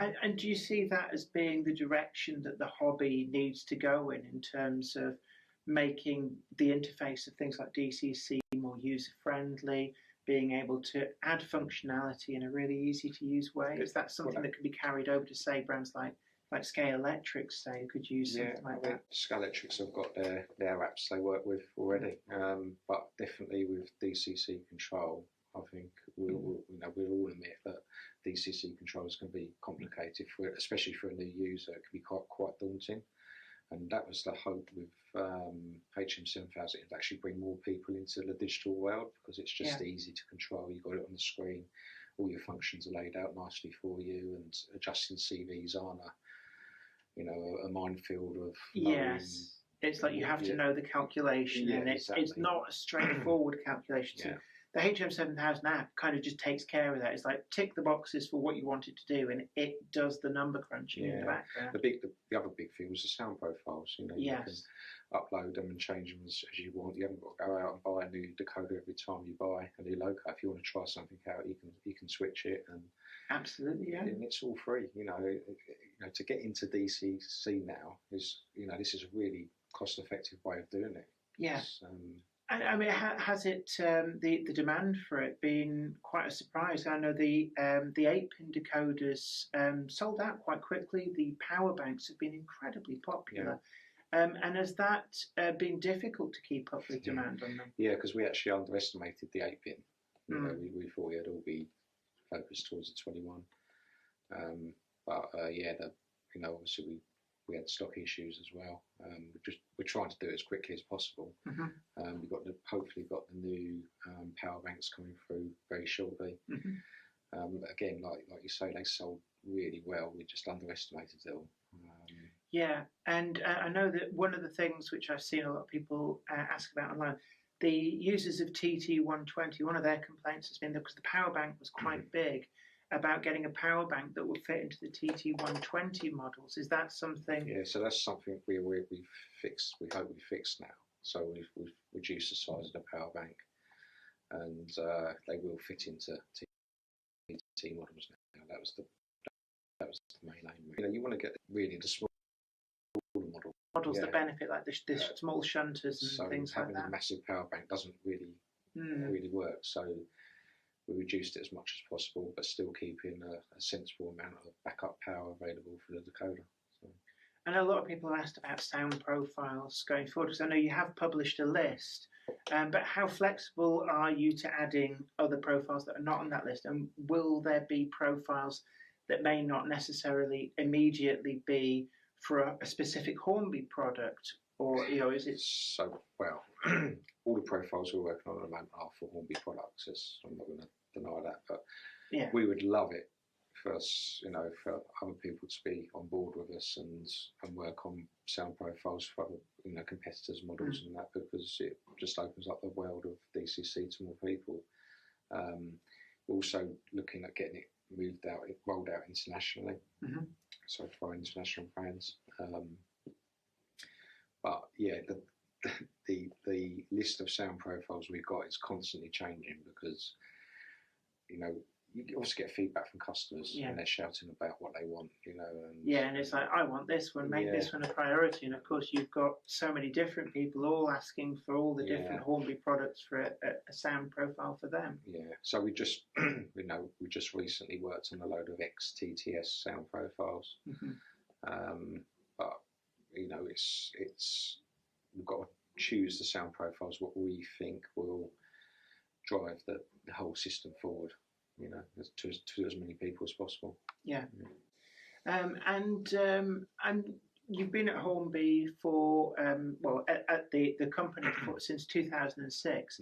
How have you seen the hobby change over that time? Well, obviously, when I first started, the models were a lot less detailed. Design projects were moved along a lot quicker, and obviously, what's happened, the supply chain. You know, we had quite a luxury of being able to pick and choose where we place products out in the Far East, and that has changed massively recently. And since COVID, I think actually it's changed quite a lot, because it's everything seems to take longer now. Yeah. I mean, do you feel that some of the challenges perhaps for the future would be in resolving some of the issues that are creeping into the supply chain, in terms of, I know people always ask about the practicality of bringing production back to the UK, but if not to the UK, then perhaps to other countries? Yeah, we are looking at that. Yeah, we are looking at that. Not to move out of China. I don't think it's going to move away from China at all. But for things like sets and lower detail products, I think we're going to look at starting that process of looking at other countries and sort of spreading our supply base. Really. One of the things that when I've interviewed people from other manufacturers, I've asked about whether the advances in technology have allowed you to be able to perhaps produce models now that even 5 years ago perhaps wouldn't have been technologically possible.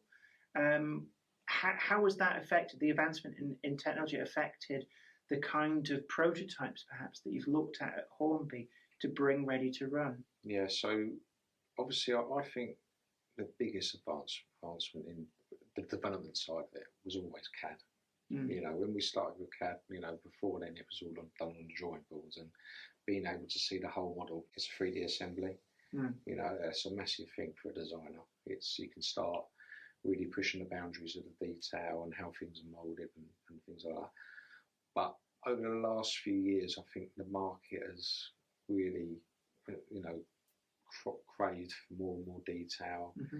And I think that's been the biggest challenge for us, because you get to a point where the model becomes quite delicate to touch. Yes, yeah. And you know, for some users, it's too much. You know, we see this with feedback from customers. They do want the detail, but trying to build that in as a sort of productionized item is quite difficult. You know, you're dealing with hand-built models. Sometimes you don't, you know, person building the model won't put as much glue on as Yeah. the next model they build, and parts can fall off, and that's just the human side to it all. But I think the tooling side, I don't think it's changed a great deal in the last 10 years. It's always been there, but it's just been how far we've gone with the level of detail, really. I mean, obviously we've made advancements like the steam generator and lighting as well, lighting functions, sound functions, and the way speakers work and things like that. But the rest of it hasn't changed much. I mean, some of the recent products, I did a review on the Class 153 in ScotRail livery, and the actual livery application on that, it's like a UV ink printing. It's almost like a glorified inkjet printer. So that's quite a new thing, UV printing, and that is progressing, because before it was quite rough and low resolution, but there's actually machines out there now, especially from Japan, that can do quite high resolution, and it's getting close to what you can get with a Tampo printing machine. So that might actually take over at some point. I will say that it's only really worth doing UV printing if you've got like 4 colour prints you need to do. Yeah. If you've just got 1 colour print on the side of a wagon or something, it's still more cost effective to do Tampo printing.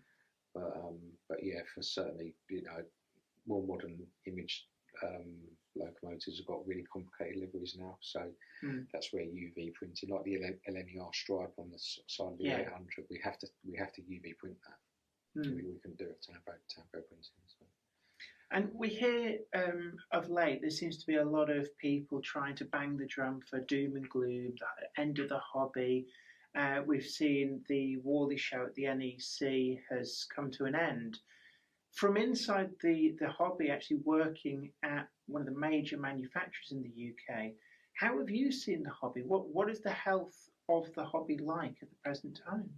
I think in terms of the number of models sold, I think it's reduced, but it's, for us, there's so much more competition out there now. So it's spread across a lot more companies in the hobby.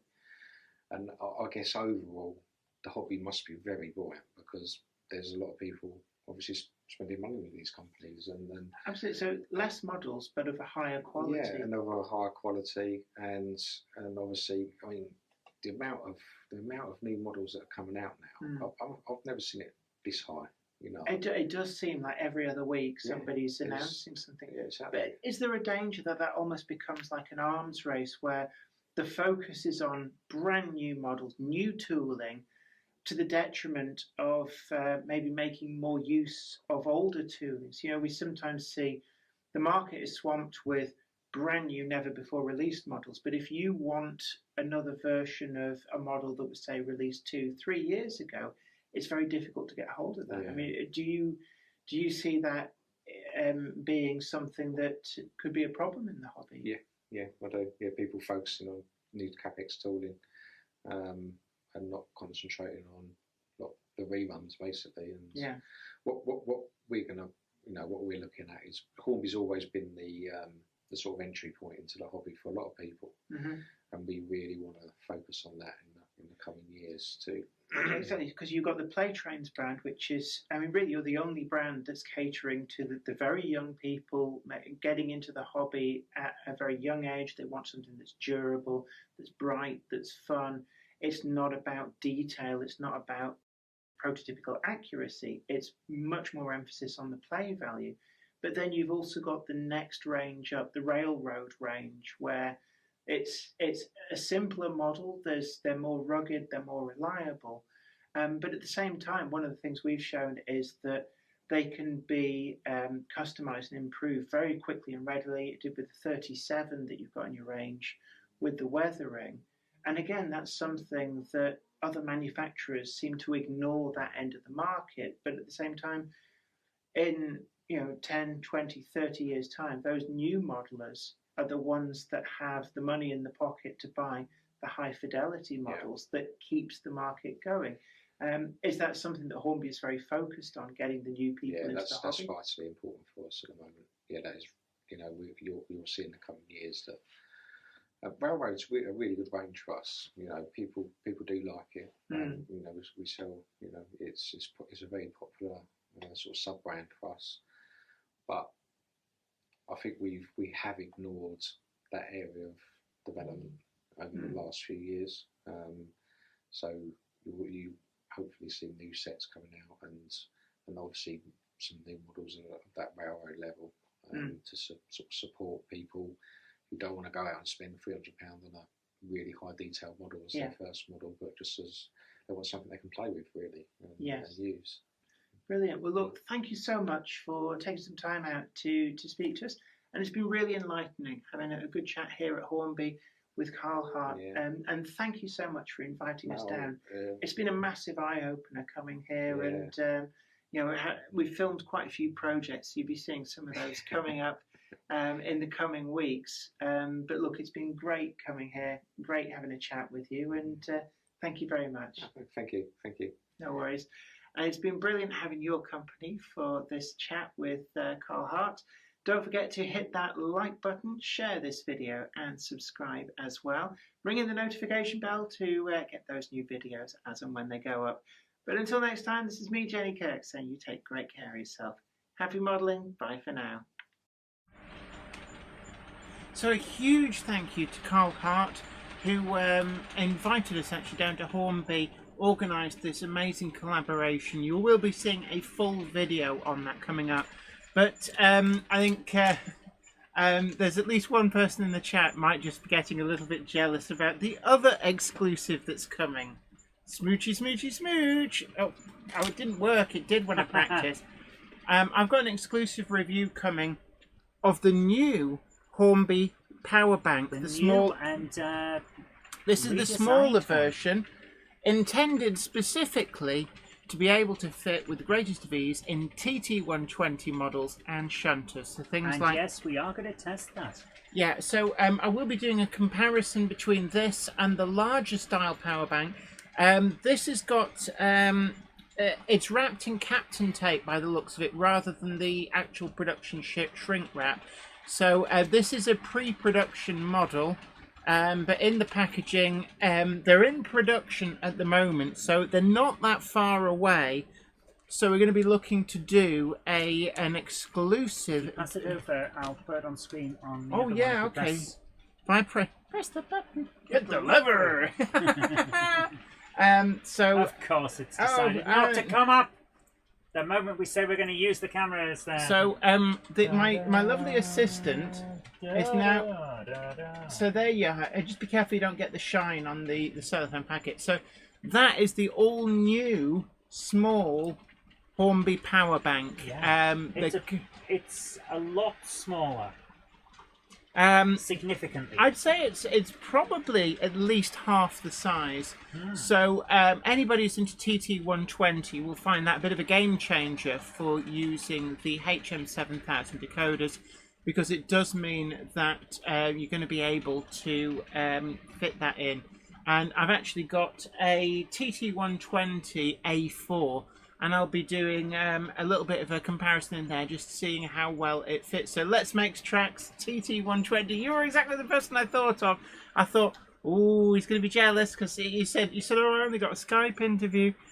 Hey, but getting that's an interview how is a good thing. That's how it started with us many years ago. You know, you get lucky with a Skype interview, and you've got to build your brand up. Like prove your credentials basically. It's been through doing. It's been a long, hard road. Yeah, it's been a long. Good night to you, Adi Putland. It's been great having your company. Railway Rob says, "What does a power bank do?" It's still quite green. It's a stay alive. It's a stay alive. It's a brand name for we can actually show the effects of one. Go over here, because one of the models that you've got going on. Actually, no. Go to this angle. I think. Where is it anyway? Oh, I'm afraid the stay alive stopped stay aliving. So I'm gonna have to wait for that to charge up. Yeah. So it's not really playing ball here. There was one going back and forth on a thingamajig that was just sitting and going. So let's. Right. So we're going to show you what this does. I'll wait for it to come round, and then. Oh dear, the YouTube glitch erroring on chat again. Oh, Is right. it? What's that mean? What does that mean? It means that the chat is messing up for certain people. Right. Oh, so if so you sorry to hear. Yeah. Jenny, how is the T3563 LWR green? Isn't it working? Oh, okay. If I knew, I wouldn't be allowed to tell you. Yeah. So, so we're going to now. I don't know. I'm going to grab the Jenny cam and bring this up. So Okay. you can show what I'm a Stay just Alive letting it does. charge. This I is understand. actually using a Trainomatic one. It's actually I was very pleased with myself when I hardwired these because these are the earlier ones. So I'm going to now pick it up, and that's what a Stay Alive does. If you can Yeah. see, it's still going, and there it stopped. So the idea is that rather than stalling at the drop of a hat, it actually allows the locomotive to continue without stuttering over things like Inslefrog Points, dirty track. There's moments where it loses contact. It's particularly bad for DCC because a lot of decoders, they'll go back through the startup procedure. If you've got ones with lights on, the lights tend to reset to default, which means they all go off. Sound ones as well, the sound can get messed up and not do what you're expecting or just turn off. So effectively that's what it's for. Oh, Richard Knowles, thank you for joining the Jenny Kirk membership. It's so kind of you, and also to everybody who is a Patreon or a Jenny Kirk member, thank you so much for your support. And yeah, Valley's 56XX. A Stay Alive is a bank of capacitors that keep the power going in a part of the track that has issues, stops the local stalling. Yep. And I know some people go, oh, if you lay your track properly, you shouldn't need Stay Alives. Well, with the best will in the world, particularly with short wheelbase locomotives, it can be very, very difficult. Yeah. Essentially, it's so much There's all easier. kinds of reasons why Yeah. something might mess up. Let's Make Tracks TT120 says emojis are playing up in my messages. Oh. That sounds like it's a YouTube thing. Griffey says unless fit to a boxcar in my instance, for example. Just looking back through some of the comments. And Madden Steam Railway says, anyway, folks, I'm sad to say it's now bedtime. Time for bed, Zebedee. Good night, all, and very much look forward to seeing you all next week. So, absolutely, you take care, get yourself a good sleep. And also, whilst that pre-record was playing, we're glad that all is well with the cut hand casualty incident. So, Yes. glad it all turned out okay. It can be nasty things, actually, metal tins. Yes, they can. You always shudder when I lick the lid of the rice pudding tin. When I like, Yeah. and then I go, and Because you're I've like, got a scar on one of my fingers that has been there since I was 16 from one tin of corned beef. Nick at Bletchley High Level, great to see you. Flymo Chair One says it's a YouTube thing. I think he's been telling people all night it's YouTube. So when I go, oh, I think it might be a YouTube. It's like I've been telling them. A big thank you to Hornby. It was an absolute honour to absolute be thumbs up to invited to do such a historic video. And so that's going to be coming out. I'm probably going to actually try and get maybe local news or something involved. Because I think that this is a mega story. First model train locomotive assembled at a Hornby's UK factory since the 90s. Since the 1990s. And, you know, even Daypole and Pico don't assemble locomotives in the UK because of the cost. It's simply down to the cost. It is prohibitively expensive. So I think, you know, it's a good news story for the hobby, and that's what we're all about. It's promoting what is the best hobby in the world. And anybody who says, oh, doom and gloom, the hobby's dying, tell them to shut up, because they don't know what they're talking about. DJK, I know the feeling. I can't lick lids because of a bolt through my tongue as well. Ruben Ashwell says that live chat emoji glitch has been there for ages and YouTube doesn't seem to want to fix it. Is that why? So is that only affecting members, or is that... It's something that's happened with YouTube. There's a problem with the way the chat works. It's been there for a while, and the fact that it keeps coming back and disappearing and changing tells me that YouTube do want to fix it. They just don't know what's causing it. That's usually the way. And it's something like a lot of people criticise the HM7000 engineers, saying, oh, why isn't this getting fixed? Why isn't this doing this? And, they're working as hard as they can. And there are certain little glitches where I think a lot of the problem is that they know that they're happening from time to time, but they can't figure out It's the intermittent faults what's that are the worst. actually happening. And one of them with HM7000 is occasionally you'll find your train stops responding. But if you actually look at what's written into CV19, and this is on DCC, on Bluetooth works fine, but on DCC you can access the sounds, but it won't move. And you need to check CV19, which is actually where the consist address is stored. And there is an intermittent, and it's very intermittent. It happens very infrequently, and nobody's quite sure why. But that number will change to a random number. And all you need to do is write 0 to CV19 in the HM7000 app, and everything is fixed. But they honestly, it's like they can't. I think the problem is they can't replicate it at will. Yeah. And if you can't replicate the fault Then you at can't will, find what it is. then it's almost impossible to figure out what is causing it. But as it's not, it's not a super serious fault. It's not going to impede the use of the app. It's we can live with it. But that's often the case. It's not that nobody's working on it. It's just that they don't actually have Doesn't come up enough. or they think they fixed it. Okay, And then it Windows comes is back- actually, whenever, I'm sorry to jump in, whenever I try to load up something like the messages, I'm getting error, overloading. But there's that. Windows is still messing around in the background. Yeah. See, the moment I've loaded this up, error, overloading. We need to Let's actually. just- We need to nuke Windows' ability to. We can't play videos tonight. Yeah, because there we are. I'm working okay now. Yeah, So we can't play we're going to can't play carry them videos over. tonight. Yeah, we're going to carry them over to next week. Pictures yeah. out of sync with sound now. Yeah, So is it still out of sync, or have I Don't come know. back? H Walker Steam and Heritage Rail vids. Great to see you. Hope you're well. Griffey says a big bonus, maybe more than letting the motor run a bit, is it stops the sounds resetting if it loses. Yes. And that can be. That's one of the issues that people reported with Fells. And it's simply, if you fitted a Stay Alive, all of those issues would go away. I found with the Sonic Models A5 that out of the box it was very, very jittery. I had a lot of difficulties getting it to run smoothly on DCC.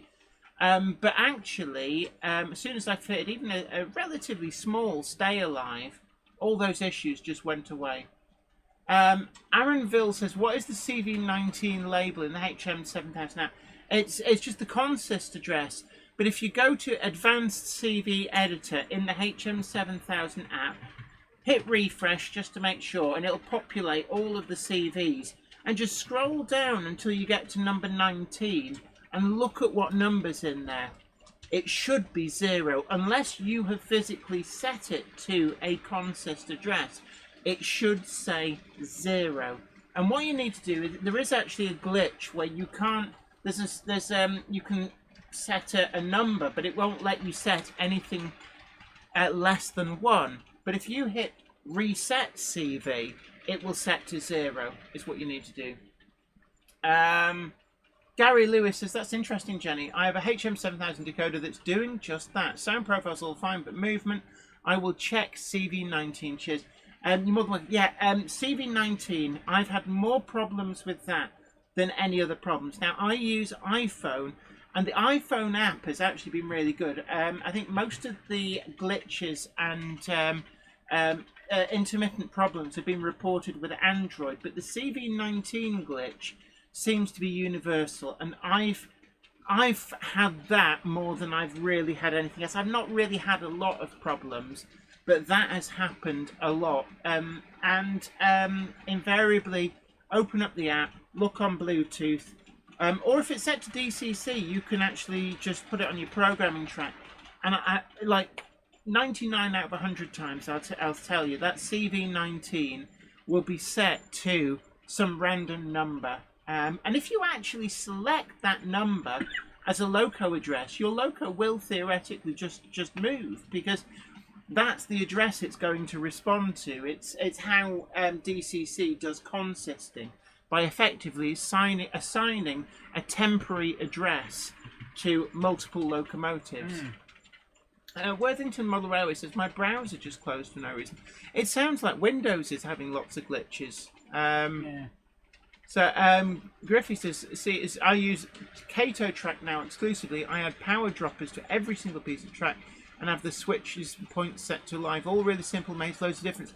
Unfortunately, especially on short wheelbase locomotives, it can be something as simple as just a little bit of dirt. And you'd look at it and you think, what is that locomotive sitting on? It's gone dead, but gravity is making it sit on that completely straight piece of track. Why is it not picking up? And it's like, who knows? Yeah. Who knows? Even it could just be a tiny little bit of oxide, something like that. Wrong kind of leaf on the line. Yeah, wrong kind of air. I don't know. Sometimes I feel like there's the wrong kind of air up here. What's up with the constant flying emojis, Worthington Model Railway? That is somebody clicking on the heart icon.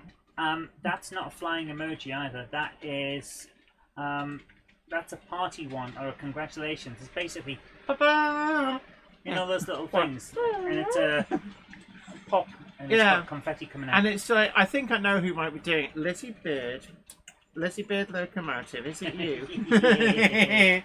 New Model Railway says, Aliens used our bog roll. Well, we didn't use it, Lister. Who did? Aliens used our bog roll. Knockers Lane says, cannot use HM7000 on dead rail. They require too much power, so I use Soundtrack's Blunami, which will run on 9 volts. I have done a video on Soundtrack's Blunami. Again, another great system. The only problem with Blunami is that limited profiles for UK modelers.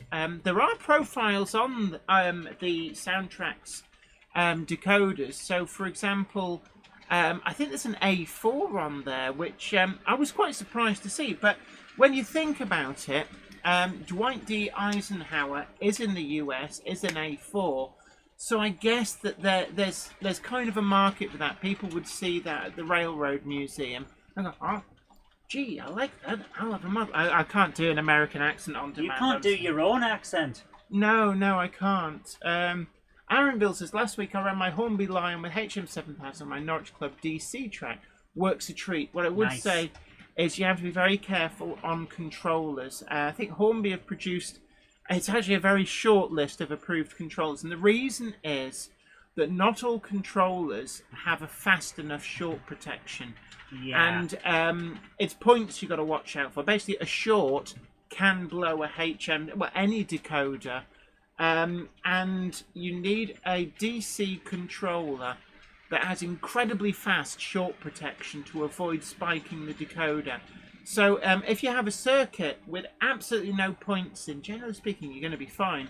Because unless it comes off the track and really does dive for it, it's not really going to bridge the rails. But you've just got to watch out with shorts on points. And that's the reason that while, yes, it will work on DC, Hornby realised that there was an issue with a lot of DC controllers, particularly older ones, where it could spike the decoder. Not saying it would, but it could. And could is the operative word. Do you want to take the risk when you're paying that much money for it? I mean, it's like you basically pay some money, takes your choice. Yeah. So, Jen. Yeah. What was the best thing about your visit to Hornby? I like the product area. It's actually, they haven't used it for several years, but they have like a product area. Oh, thank you so much. Oh. Railway Rob very kindly donated £4.99 on the Super Chat. Thank you so much. Says, thank you both for putting this great show on and your hard work. Oh, thank you so much. We do this because we have a genuine passion for the hobby. Yeah. And, you know, one of the things that we're a big advocate for is about being here for you guys. You know, it's it's nice to feel part of a community, and we've worked really hard to make this a good community feel where everybody can come and talk about vitamin trains. You know, as Ken Patterson. Vitamin T. Yeah. As Ken Patterson at What's Neat This Week, big up Sir Kenneth Patterson and everybody on the What's Neat This Week posse. But as he always says, this is the greatest hobby in the world. And he's absolutely right. It's so good for developing so many varied transferable skills, but also for mental health. And I think, you know, we talked a little bit about that in one of the interviews about the mental health. So important. It's like when lockdown came, we were here for you guys. I knew a lot of people, you know, maybe living on your own for whatever reason. Model railway clubs, model railway exhibitions, visiting model shops was a great way to get out and meet like-minded people. And lockdown made that impossible. So we, from the outset, said that we would always be here for you, and that's really been our mantra. Leslie Gilpin Railway says saw Dwight D. Eisenhower with 2 Gresley coaches from his personal train at Green Bay, Wisconsin. Oh wow! So there's some Gresley coaches over there as well. Nice. Yeah, I mean I'm so glad actually that British Railways actually donated Dominion of Canada and Dwight D. Eisenhower to Canada and the US respectively, because it's ensured their survival. And actually Dominion of Canada audio and video, I can't help it, Ham Shackleton. And we can't Guys, do it. That's a YouTube thing, unfortunately. It's not, it's a Windows thing. Windows is messing us up tonight, and there's nothing we can do. Well, what we'll do is by next week we'll figure out how we can nuke all this update nonsense. Yeah, apparently support for Windows 10 finished today. So why is it messing about? Because this is the final update. Oh, well, yay! It's like the good old days of XP when they finally left my computer alone. Yeah. I just hate the patronising way. Yeah, I know. Like, we turned off updates. Okay. No, you didn't mean to do that. You must have been being silly, so we'll turn it back on. I think there's a few people come in late. They may have snuck in and not commented. Oh, it's a Monday clubber is never late, Toto Wagons, nor is he early. He arrives precisely when he means to. Thanks, Gandalf. And I think as well, we should take a moment to all hail the unsung hero of those interviews. You might have seen Topsy Toaster. So Topsy is Toaster. Topsy Toaster. So your friend Topsy. Your friend Topsy. With his nephew and Gronxy's here too. See, I'm doing that Saturday morning, like, extreme, totally tubular. So there we go. We've got the Gronked up toast. I'm sorry, you're ruining the magic. People can see your hand. But there we go. Topsy Toaster and Gronxy Toaster. So they are here, but of course, I have pressed the button now. Hit the lever. Hit the lever. It's come up for a change. But yeah, we took Topsy down for the ride. We actually strapped him into the child seat in the back of the car, and he was all excited. Like, oh, where are we going today? We're going to see Hornby. Hey! Yay! Yeah, we got anything with Top's numbers on? Yeah, I think we'll have a few. Yay! So, comments getting error messages. That we can't help. That's a YouTube thing. That's a YouTube thing. But yeah, no, the place where we were talking about this, the place where they used to have dealers come and you could walk through, and it's a bit like, do you know the IKEA maze where they make you walk through and it's like, oh, Billy Bookcase, I want to get out. It's kind of like that on a smaller scale, but it's the kind of IKEA that you'd want to spend a lot of time in. And they have all these products, and it includes Scale Electrics, Airfix, Humbrol, and Hornby. And the thing about in particular the Airfix is great because, like Zoe said earlier on, they've actually got their professional model makers to make the kit and paint it perfectly. I mean, we're talking really high standard. And that's on display with the kit, which is lovely to see. Yeah. And I could have spent hours in there marveling at the product. I could have spent a lot more money than I did. Yeah, but then also the shop. And there's one thing that I am regretting not buying. It's the River Rossi Big Boy. They had some River Rossi Big Boys. I thought you were a Bond bug. It's not. Well, no, you got yourself a Bond bug, and then I went yoink. Yeah. So I got a Bond bug. Is that not good enough? Is that not a good it's a enough great kit, replacement for a actually. big boy? It's so nice that they put the Bond Bug Airfix kit back into production. Yeah. And they also very, very kindly, for anybody who arrived late, this is an exclusive pre-production sample of the all-new smaller Hornby power bank for HM7000. You can actually use it with regular decoders. I think you just cut the plug off, make sure you've got the polarity right, and it will work then, but the plug makes things so much easier. But it's approximately, I reckon, about half the size of the previous power bank. And what that means is, importantly, TT120 users, one of the big complaints has been that you just can't get the larger power bank into a TT120 model. So Hornby have listened, and we're going to be doing, I'm going to be filming tomorrow a full review and look at those and their performance. Shutters Junction says, Jenny, did you assemble the toaster? Both of these toasters were very kindly created by 3B Rail. Absolutely, 3B the Rail. only thing we've done is put the googly eyes Oh yeah, on because them. everything's better with googly eyes. But yeah, 3B Rail. I know a few people have asked us about where do we get the toaster from, and you'll have to speak to 3B Rail. He did make these as bespoke one-offs. I don't know if he'd be prepared to make them for people. Obviously, it would be a charge if he did. Yeah. But you know, bear in mind that he's just an individual who's very generously made these for us. Yeah. We've had a couple of questions. Let's make Jack says, anything good in the clearance aisle? If you're into Scale Extric, they've got some racing cars from Formula E or something like that for £10. But also, actually, there were others. So there was the Lotus Esprit from the Spy Who Loves Me in regular Scale Extric. Yeah, it was like 20 quid off or something. Yeah. There were a few Dad, others if you're as well. watching, you didn't hear that. 'Cause that's your Christmas No, it's your present. Christmas present. Also, I did manage to get a Supermarine Walrus. It wasn't in the sale rack, but No. But it was a good price. It was a goofy looking thing. But I got City of London, Hornby 00 City of London. You're seeing it going round, and that was in the sale as well. And they have more than one of them, so they may well still have some in stock. Yep. Let's Make Tracks TT120 says, my toaster is a Decepticon. Oh, cut! You do the noise. Go on. So there you have. Right. So there's knock. Hello. Yes. What's that? She owes you royalties for. I'm not in.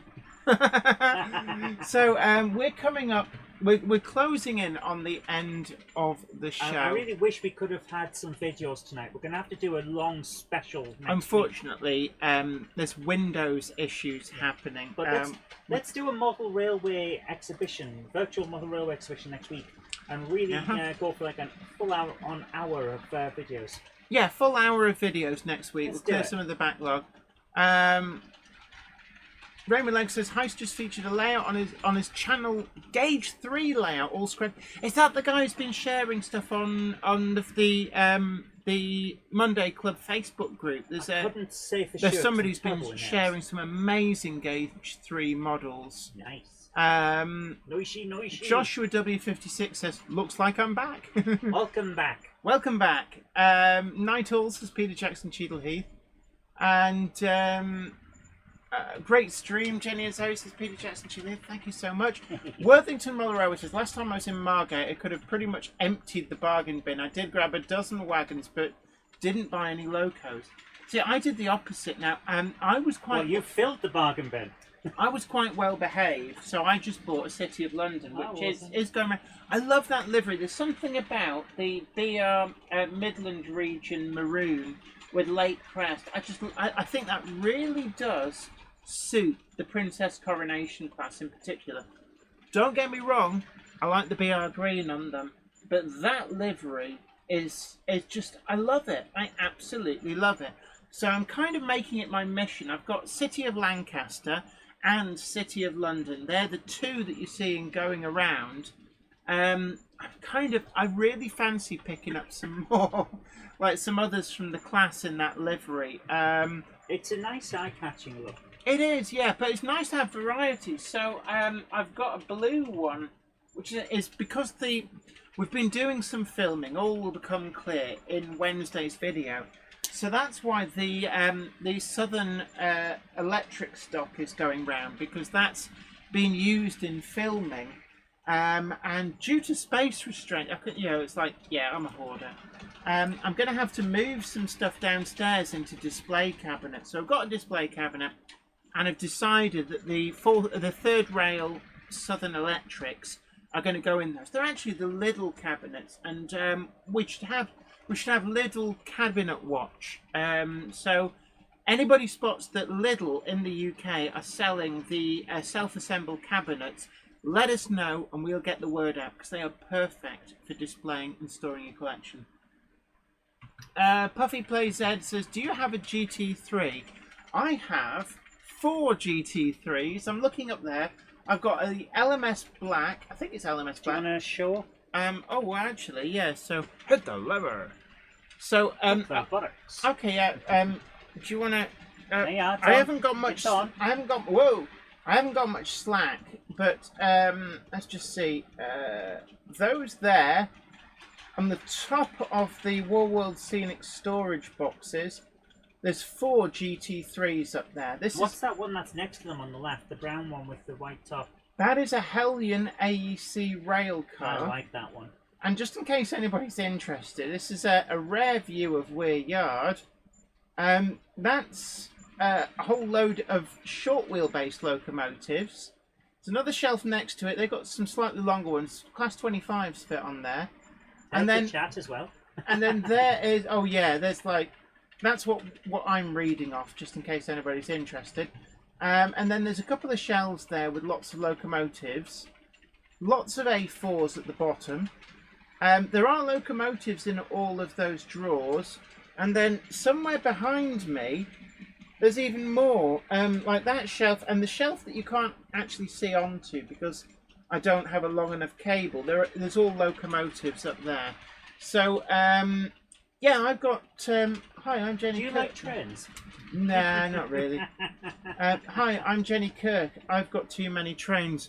Said nobody ever. Yeah. So, oh, and there's the cupboard monkey. Oh, hello there. This is what I have to look at. Oh, there's Topsy You don't Toaster. have to, you get to. There's Gronksy Toaster. And it's actually, I suppose, one of these days I'll get an extension cable on this. So, Jablite Mountain is actually there behind. I'm sorry about the ugly growth that's in front of it. So there's Jablite Mountain, if anybody's wondering. That's the camera that Jen's Oh yeah, looking at. See that there? See that? That's you. That is. There's the microphone, and over in the corner is the windmill that the we don't normally get to see. Over in the corner, you don't normally get to see that. And yeah, let's just go on a guided tour. We can't show videos due to Windows, so I'm just going to show you around some of Weir Yard that I can get to. Yeah. There's the Black 5. Right, so actually, I should have thought of this before. That's the Black 5 that I built at Hornby. First model railway locomotive assembled at Hornby's Margate factory since... Including the firebox flicker working. Yeah, and all the lights work. So you can see there in the cab, firebox flickers running like a champ. I built this. Yeah. And it's going to hopefully be at the NEC exhibition coming up in November. It's the one that's the same weekend that Worley was at the NEC, but it's not Worley. Because it's now run by BRM magazine. I will be there, so you can find me there. I'll have my Mineth Tatus layout, which was featured in Railway Modeller, but also Hornby A Model World 4 Seasons will be there too, as featured on the TV programme, and I can never remember which magazine it was in. It's like, I'm sorry, I'm prolific. It was either BRM or Railway Modeller, but I can't remember. Right, so, and on that note... I'm showing some people around where it's like an estate agent. It's deceptively spacious up here. Yeah. So also that corner over there, you don't get You to never see get to see that, really, do you? No, it's sort of awkward. It's right at the limit of space. So Push it to the limits. I'm right at the end of my cable, so that's why I can't get closer. And there's also the knock, the Geister. Oh, the Geister house. Yeah. Yeah. That's the TMD. So it's just a different angle. You know, I think people like to have a look. Puffy Play Z says, "What's your favourite 040?" Oh, it's a toughie, but I'm going to say ex Lancashire and Yorkshire Pug. I knew you were going to say the Ham pug. Shackleton. Yes, of course you're allowed to comment. I think this is a comment on the fact that he was having problems. Ah, yes, yeah, we are seeing. We have an issue tonight, and unfortunately, it's a Windows, not a Windows, a YouTube issue. Martin Parkinson, good night to you. It's been great having your company. Thank you so much. 3B for coming Rails along. says good night to all. Have a great week, everybody. And Richard Swiderski says that Black 5 is lovely. Yeah, and I built that from parts from China for a collaborative video with Hornby that's coming up. So do look out for that. We will let you know when that's going out. But as I said before, don't forget to look out at the Not Worley exhibition at the NEC. I get in trouble because what people refer to as Worley was the Worley Club organised their exhibition at the NEC. Now, for legitimate reasons, they're no longer organising an exhibition there. They are organising one at Statfold Barn Railway, but BRM has kind of taken over that slot in the calendar, and I'm going to that show. And I'm taking Mineth Tatters, that you'll remember from the video series that we detailed how it was made, but also it was featured in Railway Modeller magazine, and also the Hornby Model World 4 Seasons layout. Unfortunately, I always get asked about the upside down layout. And the upside down layout's gone. It's gone. The 4 Seasons layout is made out of the base of it. And actually, I was looking at the internal structure for the upright. I was looking at that today because I was looking, admiring the paint job I'd done on the fence, and I realised that I actually used bits of wood from the upside down layout to reinforce where the shed had started to break at the bottom. Yeah. And Les has the other part of Les has the... So, actually, the upside-down layout survives, but in vastly changed form. Time to go. Yeah, it's 9 o'clock, so just got time for me to say thank you so much for joining us. Big news tonight for anybody joining late. Backman classes 08 and 09. Technically, they can also do a class 10. Why did they never say a class 10? Surely putting out a livery with a 10 on it is just... Decide not to do that. It's leaving money on the table. I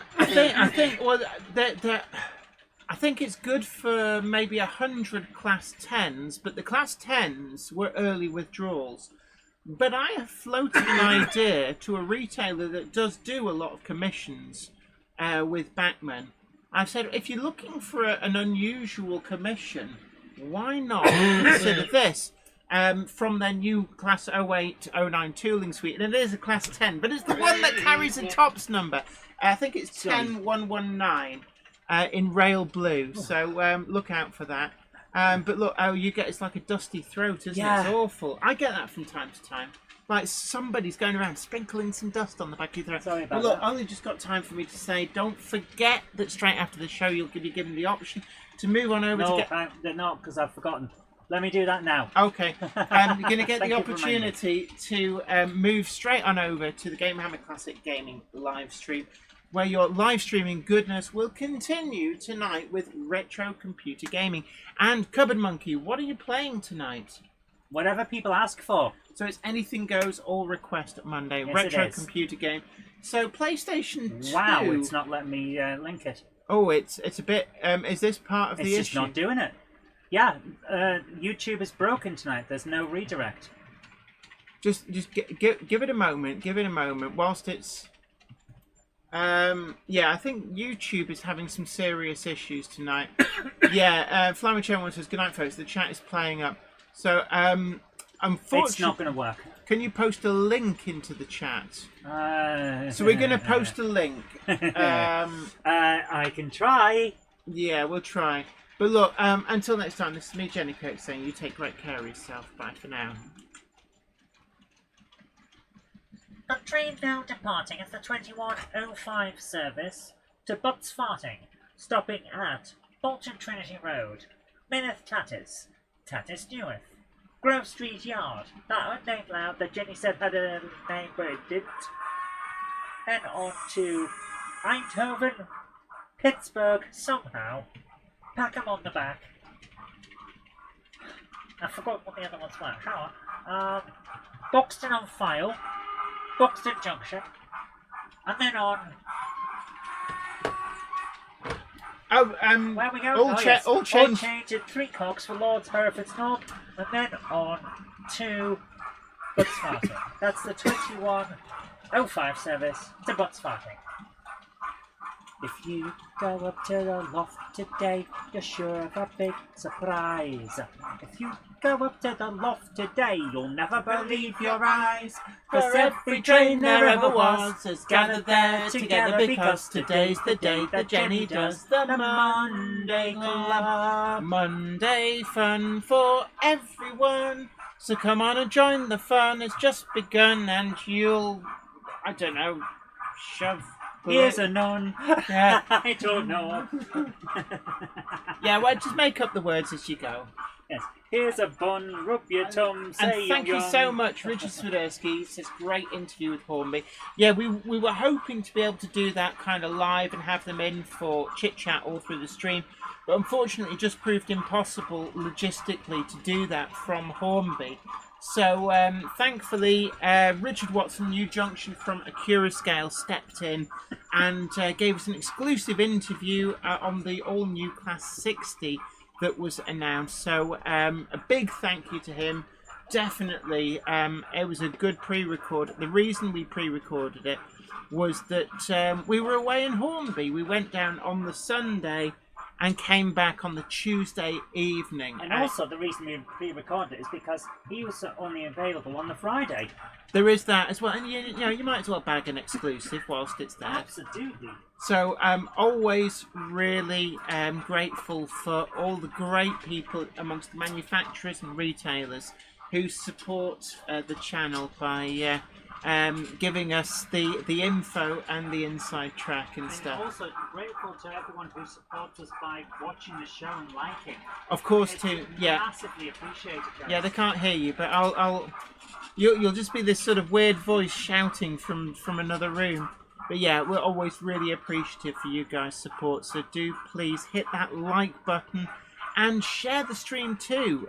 Get it out there on social media. It's a really good way of growing the Monday Club. Let's make sure that people know that this is the inclusive online model railway club that belongs to all of you, and that is really important. You always have a friend here who shares your love of the best hobby in the world. Oh, Wirrenwood Model Railway says, yay, my 20-minute subscriber wait is up. I can comment now. Oh, where did everyone go? No worries, but don't forget you can catch us next Monday and you will be able to comment. The only reason we do that is because we had problems in the past with trolls trying to spam the comments. So the way that YouTube gets around that is they put, so you have to subscribe to comment, but they put a waiting period in. And it's actually very effective at stopping trolling, but yeah, obviously it does also catch up all of the other people, the genuine people.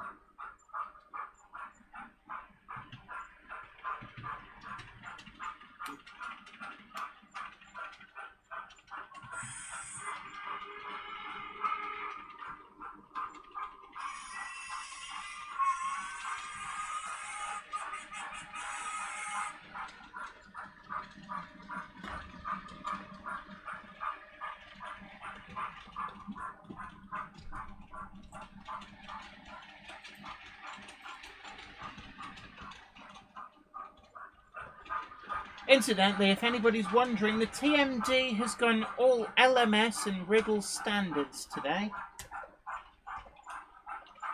One of the things I'm trying to do is actually get more of my collection circulating through the layout. So it's not just about running models which I don't normally run, but I like to change what's in the TMD. I think we've had a lot of weeks where it's the same locos day in, day out on the TMD. So I'm trying to mix that up. So there's actually quite a few locos on here which never get to run on the layout.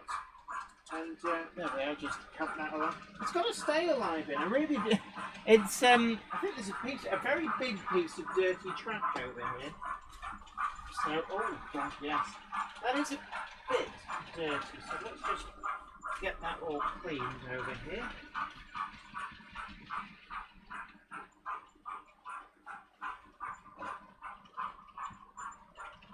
But yeah, I'm just trying to show some difference of GWR Buckley Junction. Great to see you. Hope you are well.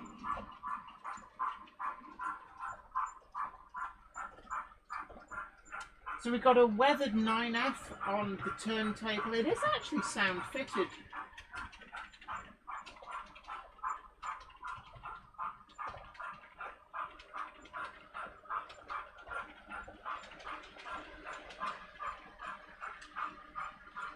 And if anybody's interested, there's a Midland 1F Fairburn tank.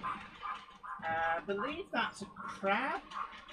That's a G2A Super D 9F Ginty. That is an Ivet Mogul 2MT 4F XL and Y Pug Patriot unrebuilt Jubilee 8F, another Super D G2A. Then we've got Cali 812 in Cali Blue, Cali 812 in weathered BR Black. I can never remember whether I think it's a 5MT.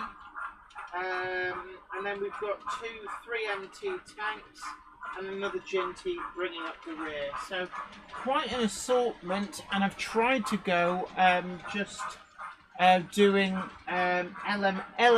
LMS and Riddle standards. So I think last week we had all GWR in there. I made a point of doing all GWR. We've done all LNER as well. I had all my LNER green locos out there. They never get a trip on the layout. So I guess that means next week, if I remember, we'll get all Southern. I'll be honest and say, I'm not sure that I have enough Southern locos. I'm just looking up at the collection. I might do, you know. I actually might do. Actually, yes, I do have enough Southern. I'm just thinking what I'm talking about. I've got N15s, S15s, N-Class, P-Class. I've got quite a lot, if I include the pre-grouping ones as well. GWR Buckley Junction says, all good, thanks Jenny. Really debating on going 00 instead of N.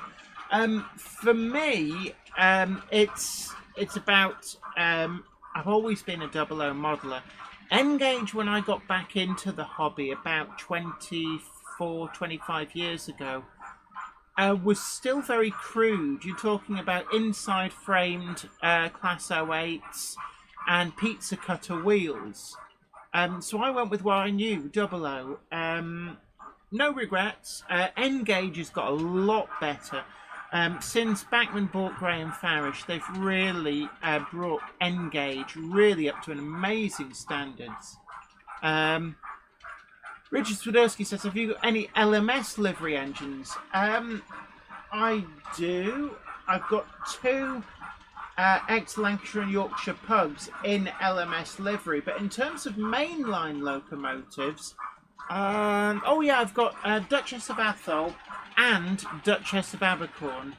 So I do have 2 Princess Coronation classes in LMS maroon, but LMS livery, quite thin on the ground. And the other issue is I only own, I think it's about 5 LMS liveried coaches, so it's not really a lot for them to pull. Flymer Chairman 1 says, I'm just saying goodnight when it lets me. No worries. Hopefully the problems will have fixed themselves by next week. And Iron Horse Railway says, I've got quite a lot. Jenny Kirk 2024 on Fast Understatement. Yeah, if anybody's interested, and please don't take this as bragging. It's not meant to be a brag. People do ask me what I've got in my collection. And the honest truth is, I worked in broadcasting back in the early 2000s. I had a good job that was reasonably well paid at the time. I lived at home with my parents after university for a few years. So my only real expense after paying a peppercorn rent was running my car and then my hobby. And prices were really a lot cheaper then. You know, you're talking about, you could buy brand new a Hornby XL&Y pug for £19 with some of the deals I remember. The Bachmann 08, £27 brand new. Bachmann Class 25, maybe about the £30 mark. You know, prices were incredibly cheap. Some would say too cheap, because it created this expectation that that's what model railway should cost, and they were artificially depressed because at the time, cheap labour in China. Now, you can't begrudge Chinese workers earning a decent wage, as I've proven actually assembling the actual Black 5 at Hornby and Margate, first locomotive assembled there in nearly 30 years. It's a very skilled job, so you can't begrudge them. Lizzie Beard Locomotive says, back because I said so. Right, but yeah, anyway, back to the... I'm not bragging, it's just that was the circumstances. I am a hoarder. Not at the level where, you know, there's piles of newspapers or anything. But I can't bear to get rid of things, like models and stuff. I cherish them all. I really do. I also have huge collections of other stuff, like vinyl LP records from my time working on radio. I was on promo lists, and even the stuff which most people would consider not even one-hit wonder, but stuff that never even charted, never made an impact. I have promos from some of the most obscure groups that people like EMI, Parlophone, Island Records, and Geffen Records put out. I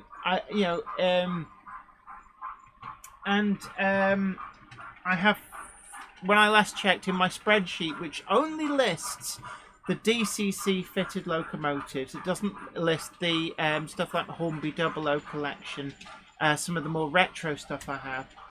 417 locomotives. Yes, I know, I'm Jenny Kirk. I have a hoarding problem with trains. But hey, I could have frittered my money on things where I'd have nothing to show for it. So there we go. And, you know, never feel ashamed by what you've got or what you've not got. You know, it's not a competition.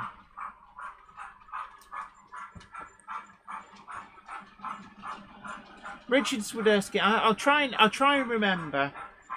Maybe we'll have something like Duchess of Abercorn with all of my LMS coaches. And they do look pretty smart. Yeah, Marcus Muggins says, I hoard obscure stuff. This house is testament to two people living here who have collecting hobbies in multiple areas. I mean, the one that I talk fairly readily about is my vinyl record collection. Having worked in broadcasting professionally for a very long time, and a lot of that in radio as well as investigative journalism. I was the researcher for an aviation journalist called Chris Yates, and you know, I built up a huge record collection. Occasionally listen to it.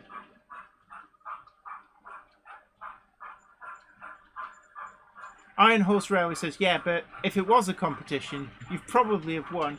How many wagons and coaches, says Aaronville. Coaches, I think at last count was over 300. Yeah, over 300. Yeah, I'm Jenny Kirk. I've got a problem. I've got too much model railway stuff. Wagons, I would conservatively estimate at around 1,000.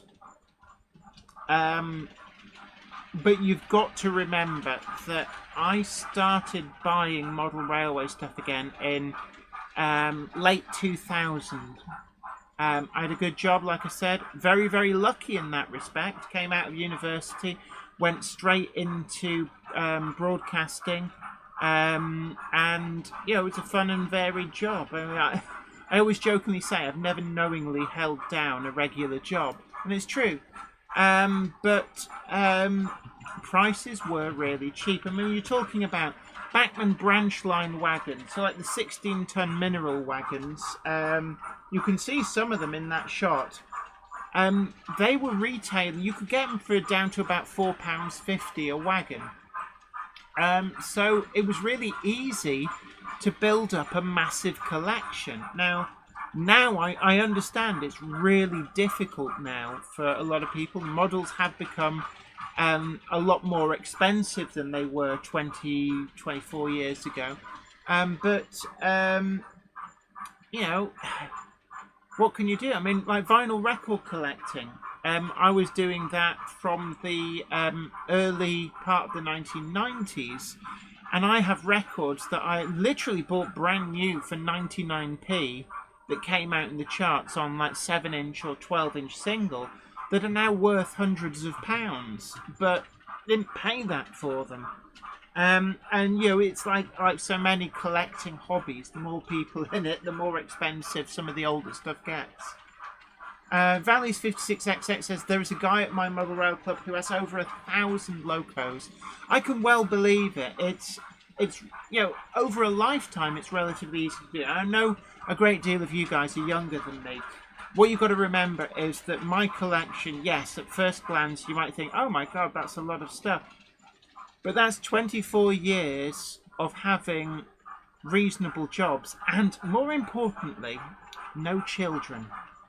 And I can remember my father telling me, and I'm not going to go into the personal reasons why, it was a bit of a tragedy, but I can remember my father telling me that you're either allowed to be well off or you can have children. You're not allowed to do both for most people. And it's true, bringing up children is very expensive. I have two sisters who both have like 2 or more children, and it is expensive. Bringing up a child is very expensive. Flymo Chain 1 says, is getting the sound system to play the LPs on now at a decent price. Again, what I would say about a sound system is there's a guy on YouTube called Techmoan. He is the guru of hi-fi sound. Absolutely. Now, John JMC is our guru of sound, but Techmoan is the guru of hi-fi sound. And he has some great recommendations for stuff that's in the budget price range and yet it's very good. And actually the speakers that he recommends, I bought before I found Techmoan on YouTube. I actually bought those speakers, and I can confer that the speakers that he recommends for a budget hi-fi are incredibly good. There is stuff out there, but there is a lot of expensive stuff. I'm very lucky in that I'm still using the hi-fi equipment that I bought at university, or that I had from sixth form. And it just goes to show that, if you buy good quality, it lasts. And, hey kids, here's some advice from an old fogey. When you're buying stuff, I know sometimes it's like, yeah, but money's tight. If you can hang on a bit longer, save up a bit more, get the good quality stuff, because in the long run you will save money.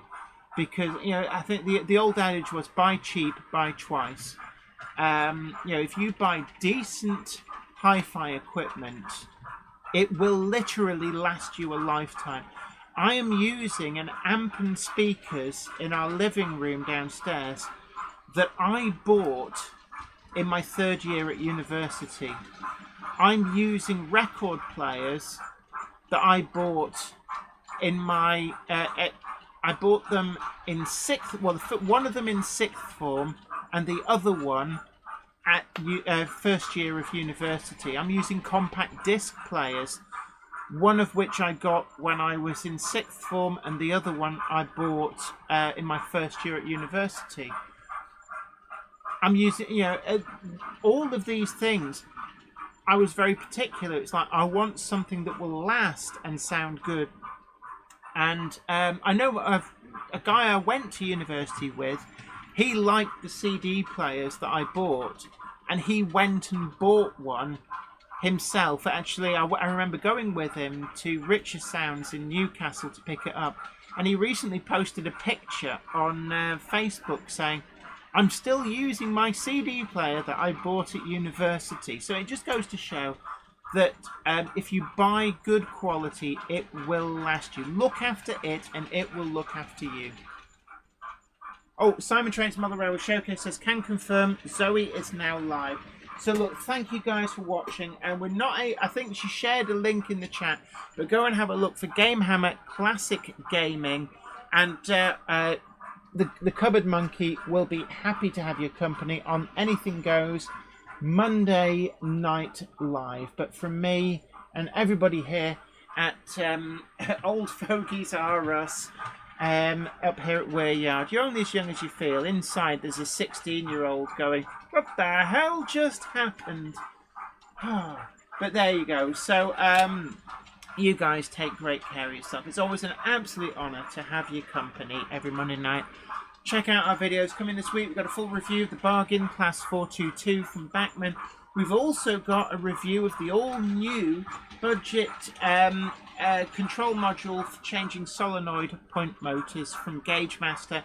Definitely easy peasy to fit, and really does add so much to your model. That's coming on Friday, and we're hoping to have a Saturday special for the exclusive first look at the new version of the Hornby HM7000 power bank. But until then, from me, take care, stay happy, have fun with the greatest hobby in the world.